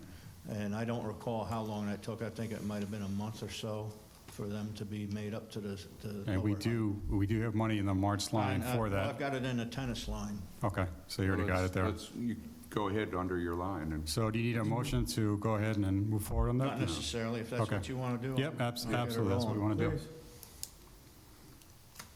do. Okay. But do we have a date when, as to going back to the original Yeah, question? original Jim? question. I've been back and forth with them Okay. numerous times. Can you try to get a date out of them, please? Because, I mean, you're I did. almost into May I can only already. do and- so much. I sent them an inquiry, I copied you. Right. Yep. And that's the Sure. same thing No, I've been no, doing. that's I've right. been making phone calls But let's and just emails. Be a nuisance. There's been several personnel changes at the company since we contracted this job, and Okay. I think they're still trying to sort out what they're doing Sure. on their end. But if we can at least get that second pickleball court in, as soon as you can, get it into your schedule, that'd be great. One more thing. Lights on the shed over at Regency. I know we talked about, I guess you had the Right. halogen or whatever you have, where the lights over there, they're pretty bright. We're talking about doing maybe a motion sensor. Any way to do that? I can do anything you ask me to do. I just think you should all be aware of the security issue over there. We've had an attempted break-in already to that shed. We also are renting 2 lights from Central Hudson that are supposed to be on all night long already in that park. And we've never received any complaints about them. Putting these on a motion detector is going to reduce the level of security somewhat. And like I said, there's already been an attempted break-in to that shed. Because some of the residents over there were talking about, I know you dim the lights, so thank you for doing that, I appreciate that. But some of them are saying the light is still very bright, it shines in their backyard, it's on all night, and, sometimes with the rooms, their bedrooms are in the back, it's hard to see with the light shining, Well, so I mean, again, it's up to you folks, to make the decision on what you want me to do there. It's a Central Hudson light? No, this is a light This is that I on put the on the shed. shed, on the gable end of the shed. I put one on each end, and it comes on and off with a photocell. We are renting 2 Central Hudson lights that are on all night long. right. In the But- same area, and I'm having trouble understanding why this light's a problem and those other ones haven't been. And- Because they shine down, this shines out. I know you dip them so that it doesn't shine as far, but they're still pretty bright, so I'd like to get, Just repoint it if you can, we tried repointing it, and it's still very bright, and I think you actually, Get a little. Yeah, I have it on the lowest wattage lowest setting setting right now. at the moment. I mean, If the board has no objection, I'd like to put motion, but if you guys think it's a safety issue, then, No, listen, I don't think it's a board issue. I think that you can work with Steve to find resolution. If it needs to be moved to a different location or discontinued, I don't think it needs to be a board Okay. discussion. Yeah, right. so I'll work But, with you you know, one directly. of the risks with sensors is deer and maybe a- others trigger it, right? maybe a So are these, lower you know, voltage. But it'll also, anybody who's trying to break in will also see it too, though. The problem is we're running, I mean, we've now switched to LED. These are bright, everything's very bright. So Right. I can understand if inadvertently it's getting into somebody's house. So if that happens, then, we'll have to make an adjustment, that's all. So if you can, go ahead, yeah, go ahead. I'd like to see you change them up to motion sensor if you could. Well, I mean, the other option would be to try to get like some kind of a cutoff, or a louver that will direct the lighting on that's typically what the planning board does with respect to lighting. Well, why don't, Steve, you. I'll work it out. We're Work doing with it. Al on- Yep, that's fine. On that, okay? I mean, we have streetlights now that are brighter than previously, and there are people complaining right now about streetlights. And I've spoken to Central Hudson, they come out and they repoint them, and they have different heads that they can adjust on these streetlights, because it is an issue. I mean, they're a lot And they've been brighter. pretty good about coming out. Yeah, they're a lot There is brighter than one they right used to there, be. though, right at the park. That's where the shed is. I mean, that's pretty bright, so again, it shines down, so that's not really the one. It's really the ones coming off the shed, and only on the one side, because the other one goes back into the woods towards Sprout Creek. Whatever you need to do. Yep. Thank you. Okay, Thank you, Steve. thanks, Steve. Anything else? Is that it? Do you, if you folks don't No. have anything, then. No? Thank you for fixing Steve, I the have sidewalk. 10 more things I'd like to add. No, I'm just kidding. Actually, I want to say one more thing. So, can you, sorry, apologies. Item 4 at Robinson Lane, are you going to be able to, get that? I think it was like 2 And cubic. one of them's done, we're gonna get the other one done tomorrow. Beautiful. No, Thank- one other thing, Steve, Yes. I've sent you a few email in the past, flag at Castle Point Park. Yeah, I have to replace the halyard on that pole, and just trying to figure out how to do that, because it's not on level ground. I can't really get a lift in there, and that's been the problem. So I'm working on figuring out how to do that without Okay. killing myself. Okay. Thank Well, you for sooner fixing- you can, then the better. Yeah, Okay, Thank you thank for you. fixing the sidewalk. no Yeah, problem. Thanks, Steve. Thank you. Okay, move on to our resolutions. The first resolution, and then have a couple of discussion points after the resolution. Then I have some good news to share, and then Jessica will be coming up with some other information with respect to what we're going to be doing during the month of May. But this is a proclamation which you've had in your packets, and I'll read this because Excuse me. our older American residents are very important to all of us. So this proclamation resolution declaring May 2023 to be Older Americans Month in the town of Wappinger, whereas as older adults considered to be of the age 65 and older have always been a vital source of strength and resilience in Dutchess County and especially in the town of Wappinger, and whereas older Americans contribute their time and wisdom to make our community stronger, more informed, and better connected. They are our loved ones, friends, mentors, essential workers, volunteers, and neighbors. Whereas our older persons are diverse, respected residents who continue to contribute to our town's social and economic well-being as they live longer, healthier, and more productive lives, even starting second careers. And whereas the older residents of the town of Wappinger are representative of an unprecedented trend in the nation's demographic makeup, and whereas our community is stronger when people of all ages, abilities, identities, and background are included and encouraged to make their mark. Whereas our older adults may need additional or adapted recreation, transportation, housing, healthcare, civic, and communication services in order to maintain their physical, mental, and emotional health and live fully and joyfully. And whereas our community can support older adults by promoting inclusion, independence, and innovation through ongoing awareness and education efforts. And whereas moving forward, we must ensure that our older Americans have the appropriate resources to maintain their independence and stay connected to our community. And whereas as America grows older, our community must strive to understand and address the evolving challenges and needs of our older citizens and people who care for them. We celebrate their achievements and recommit to providing our elders with the support and services they need to thrive with age and dignity.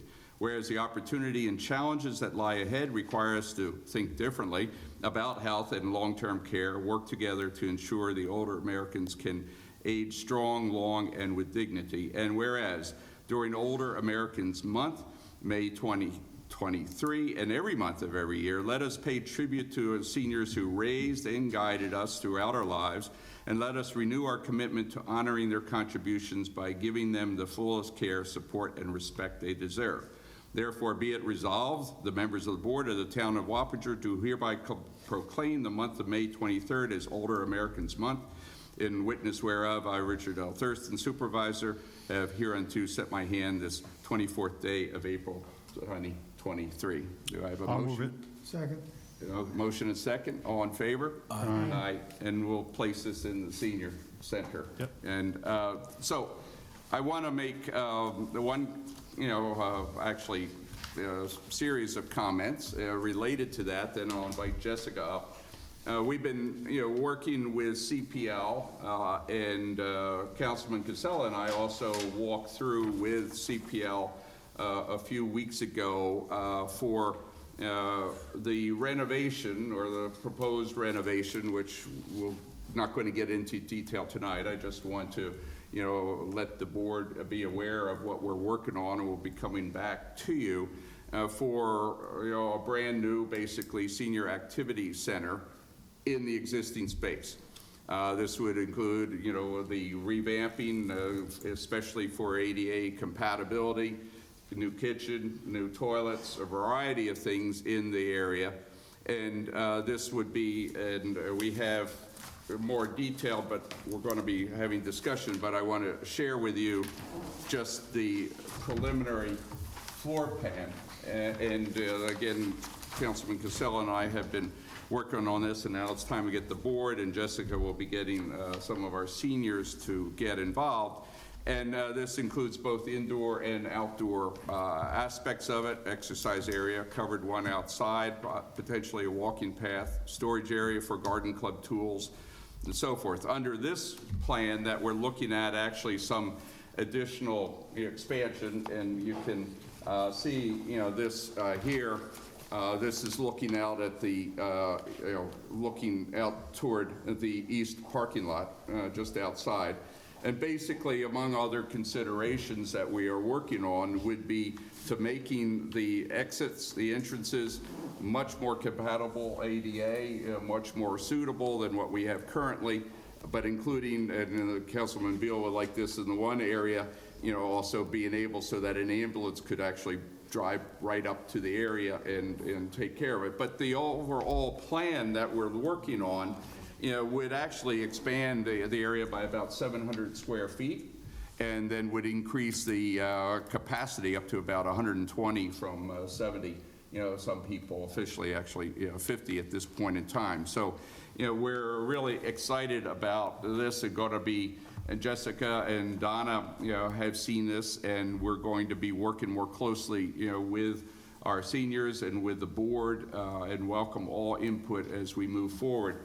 Kind of the little bit of the drawings, that just a preliminary elevation, which you don't have, but I can get to you, will actually, be taking this new space and having an entrance that would actually have senior center over it, and it would not require a total rebuilding. I think what CPL is proposing, and we won't go into the detail tonight, but Tim and the team have been, and Jonathan have been looking at, how to bring in a roof, but without totally rebuilding and restructuring the roof. And what we're looking at is kind of consolidating storage space, addressing, actually an expanded, kitchen, ADA requirements. So we're going to be talking more, with our seniors with respect to that. Certainly welcome, and we'll be sharing with you more detail as Tim and his team come up with it. So this is something that will be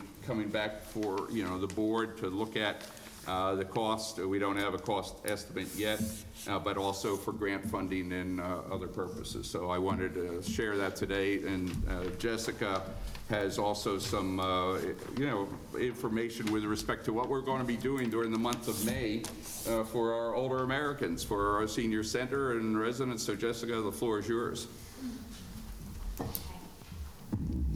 First of all, the meeting to talk about the expansion of the senior center was probably my favorite meeting that I've had in a very long time. I'm excited to hear about the support that that project has, and I'm excited beyond words with the hopes of being able to get this done, because a senior center here within the town hall is the seniors' home, and they've been very vocal about that this building is their home.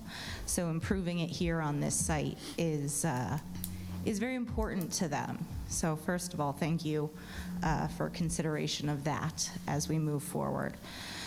So May being Older Americans Month, we wanted to pack it full of activities big and small.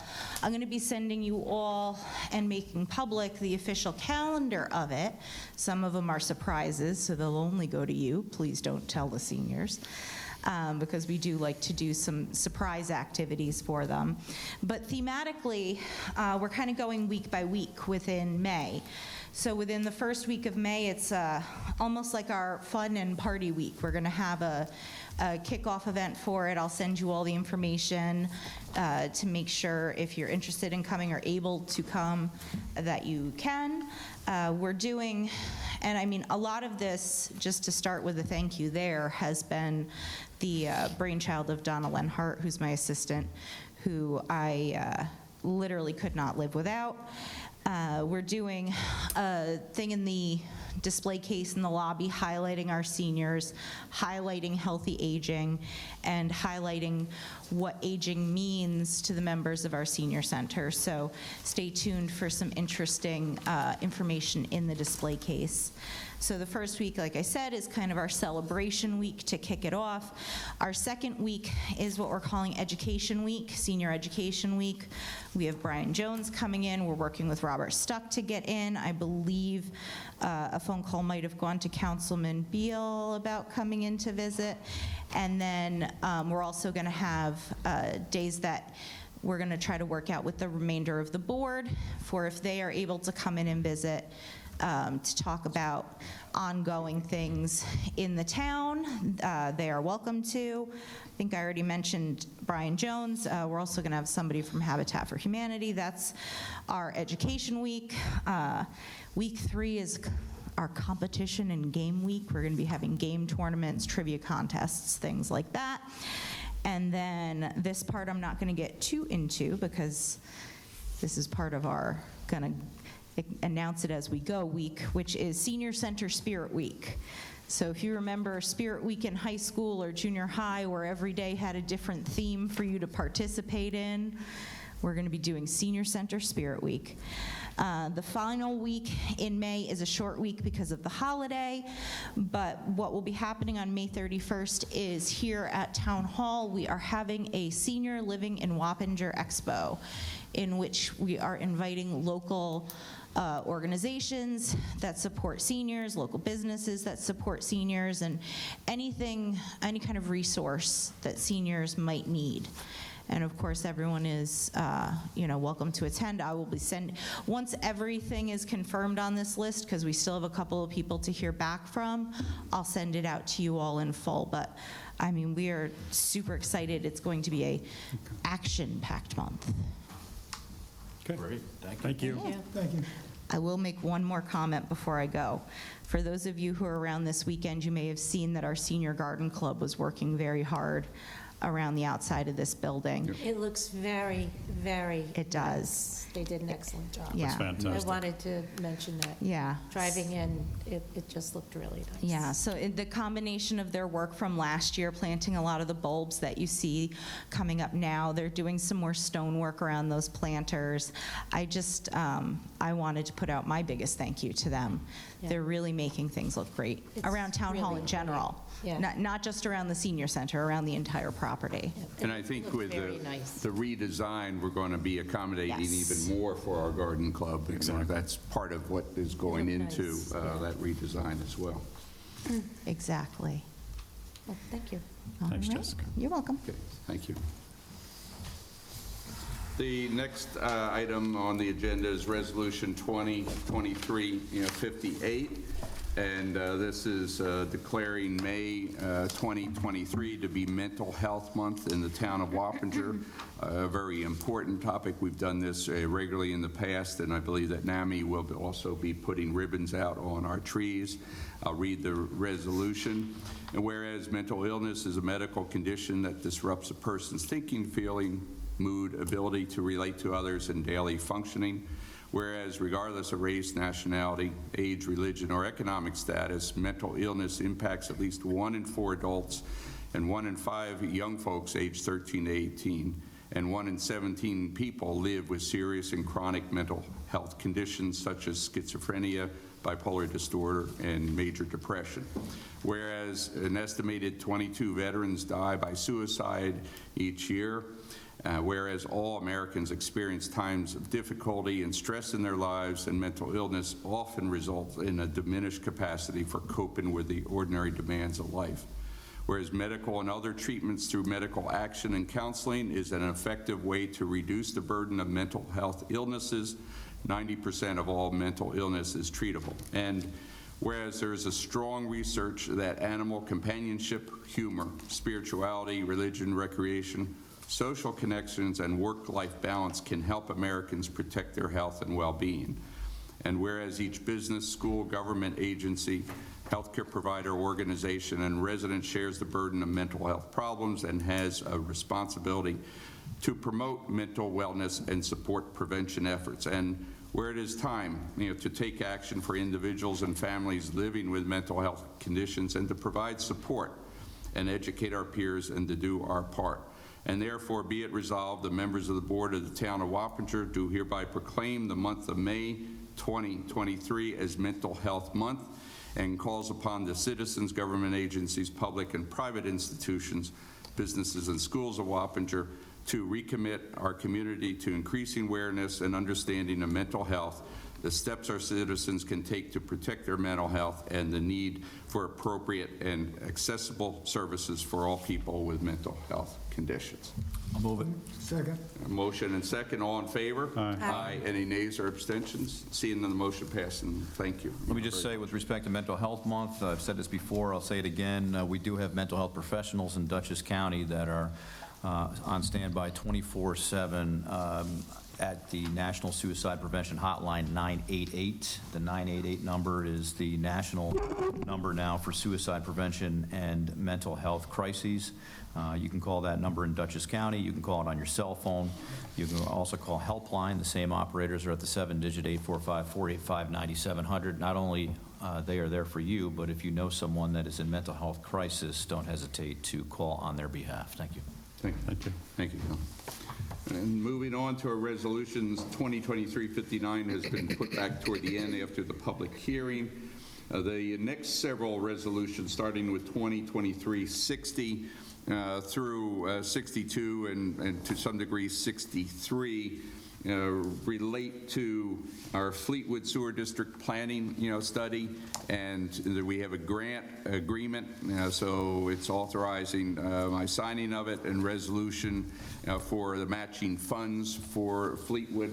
You recall we got a grant for that, and then there's a new aspect in the state of New York dealing with qualification for engineering services. Tim and then Jim, I'll let you guys comment on. Tim, why don't you cover the engineering aspects of these four, collectively, because they're all related. Sure, thank you. So this is part of the EFC grant funding.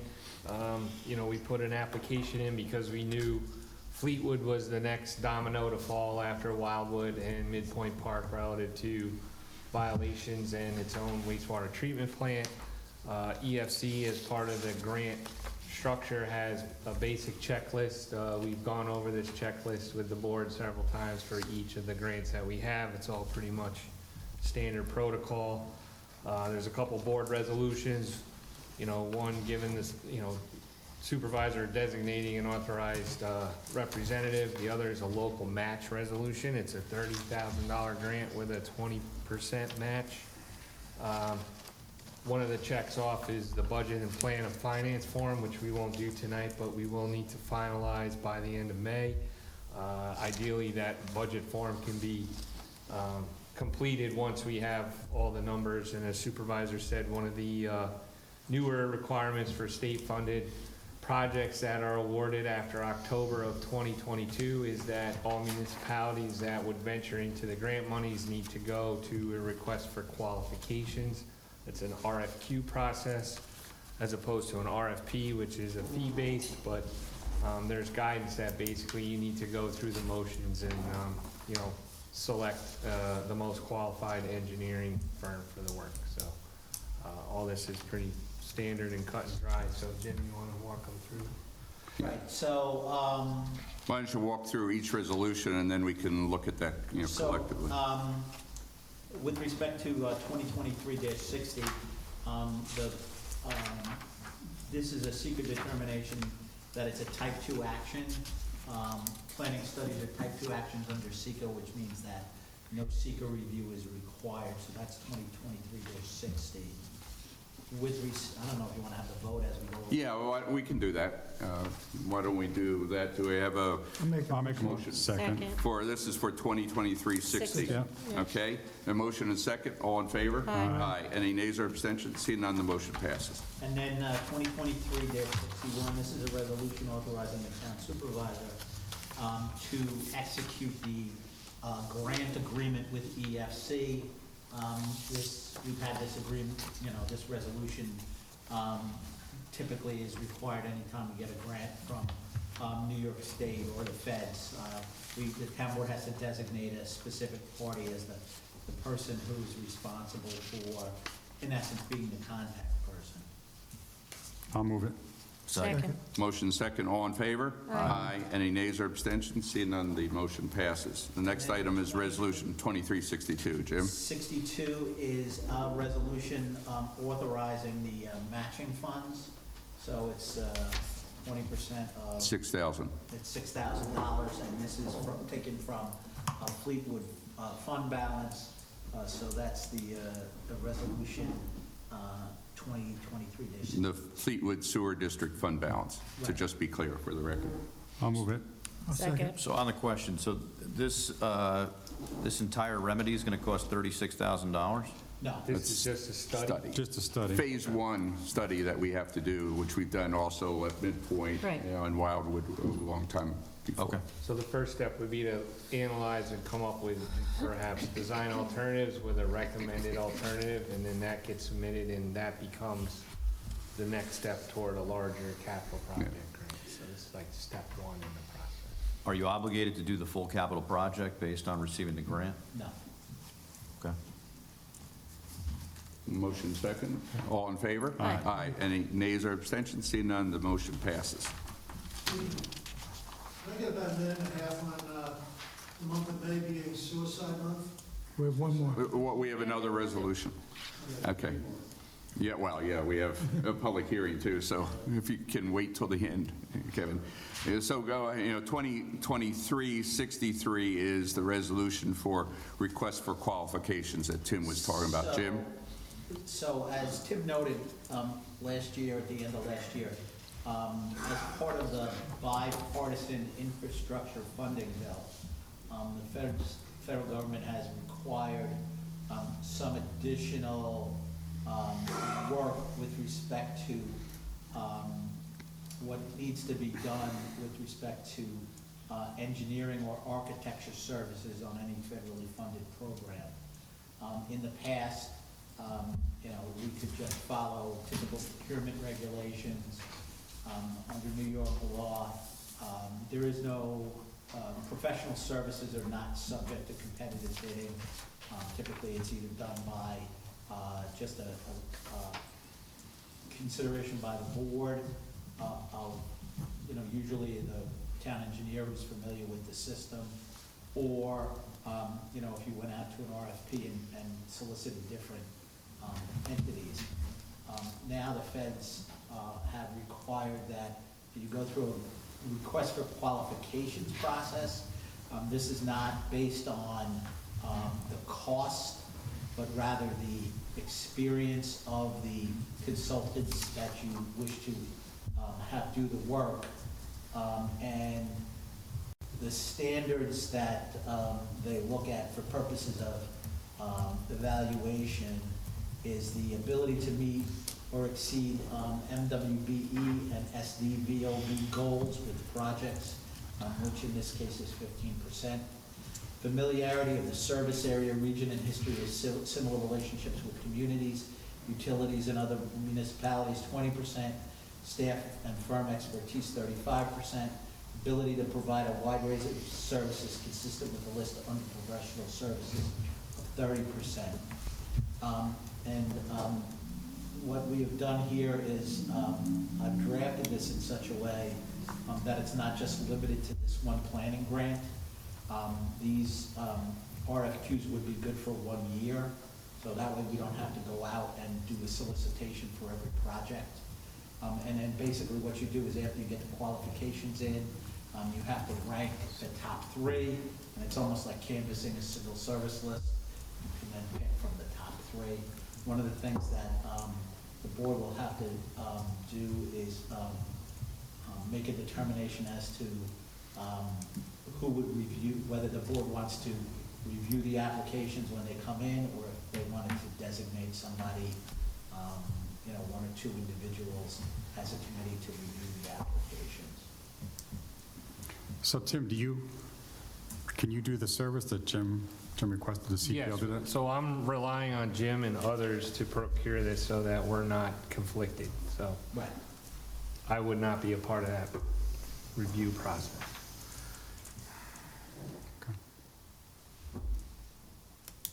So, board have any ideas on who we? So we can award this as you as a designatee for this particular? Yes. Okay. Right. I'll make a motion that we Say that again. approve CPL. We would qualify to be approved for this, right? I mean, For this Yeah, one? I mean, CPL would qualify, yes. So I make a motion that we approve CPL to continue. No, no. well, you got to go through. We still have to go through the motions. The Fine. process requires that. Okay. But I like your answer. I'll change it next time. So, yeah, so basically we have to request qualifications, So, it would be. so if you want, you designate me, and then, of course, I'll consult with you folks. Okay. Okay? It's fine. Designate the supervisor. But you got to pick somebody other than CPL now. Oh, right. I don't know. We'll talk offline. Okay? So a motion? Yeah, is there a I motion? motion. Okay. I motion. Motion and second. All in favor? Aye. Any nays or abstentions? Seeing none, the motion passes. Just for the record, so the request for qualifications, the return date will be, the opening date will be May 15th, 2023. They will be, have to be submitted to the town clerk on or before 4 PM on that date. Jim, is there a format for that? I have it. Okay, I'm gonna so then give that to me. the board and I'll copy it to the town. Yeah. Thank you. Okay, thanks. I had a draft, that was it with the resolution, but we didn't have a date. Okay. So, and that'll give us enough time to review, and we have to have a contract in place on or before May 31st, which is Okay. when the materials have to go to EMC. What? Yeah, we know. They didn't put it in Cheryl. But if we could show good She's gonna let faith, it go. Joe, and get the Okay, that's a resolutions question. and stuff Yeah. like ahead of time, that'd be great. Cheryl, Oh, okay. existing. And Christian. Tomorrow's Okay. Okay, very good, thanks. Next item is Resolution 2023-64. This is a resolution reappointing a Board of Assessment Review member. That person is Cheryl Wallace. We've gotten a copy of the letter that Christian sent us with Christian's, strong recommendation to reappoint her. I move it. Okay, motion. I have a second? Second. Motion and second. All in favor? Aye. Any nays or abstentions? Seeing none, the motion passed. Next item is Resolution 2023-65, acknowledging the correspondence log. Move. Motion and second. All in favor? Aye. Any nays or abstentions? Seeing none, motion passed. Kevin, 1 minute. Come on up, and then we have to get on the public hearing. I need a minute and 15 seconds. Okay, well, Because I'm going to be taking 15 seconds to hand these out. thank you. Thank you, Kevin. Thanks.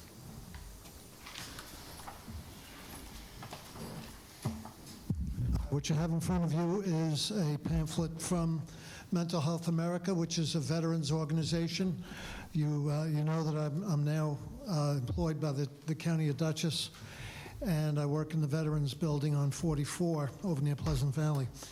What I didn't show you was a letter that went out to all the veterans organizations advertising the fact that May is Suicide Prevention Month, and Staff Sergeant Parker Gordon Fox is a veteran who committed suicide.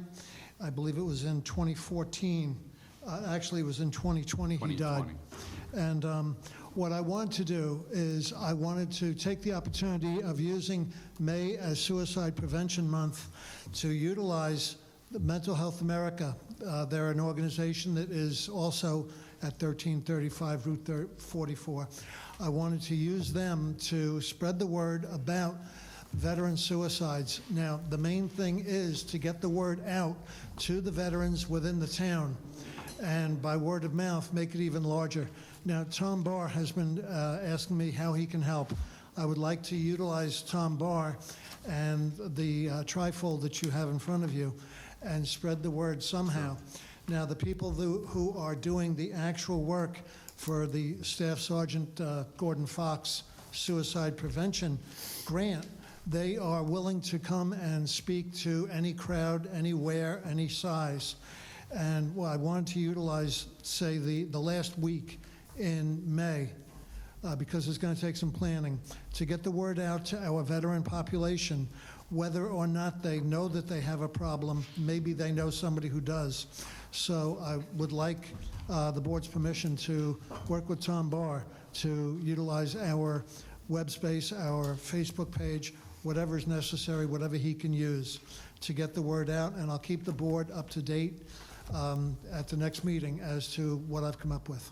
Absolutely. Is this at Castle Point also? No, well, they do have a serious suicide prevention program there, and this is sponsored by the VA. So, yeah, they do have a suicide prevention plan there. It's throughout the county, as Bill mentioned. But I would just make sure these pamphlets are down there too, for any visitors or anybody that comes in there, they could just pick them up. Right, right. Well, see, the best way to get the word out is verbally. Oh, I agree, but Right. you have a lot of visitors that come in there also, and True. volunteers, Well, they can take them and spread them out. What I have here is a letter that went out to all the veterans organizations, all the commanders of all the veterans organizations, and the fellow who sent this out from MHA didn't get response number one. So we've got to find another way of getting the word out, Okay. Well, which is... we'll use our which is town that. resources for that. Okay, thank you. Thank you, Yeah, Kevin. thank you, Kevin. Thanks for all your hard work. Okay, now, we'll come back to public hearing. This is, we'll need a motion to open a public hearing. This is a public hearing for enforcement action in connection with 1397 Route 376. I'll move it. Second. Motion and second, all in favor? Aye. Aye. Any nays or abstentions? Seeing none, the motion passed. So now's the time for public to come on up. Mr. McGregor, you indicated earlier you want to talk, so come on up. Please. Mr. Supervisor. Oh, yes. Yeah, I'm going to be conducting the public hearing. Okay. But Ms. Breeze is still in the office preparing the exhibit. Oh, okay. So, but we can accept some testimony or wait until you do that? I rely on council's advice. Well, it would probably make more sense to have her testify first. Okay. All right. Okay, thank you.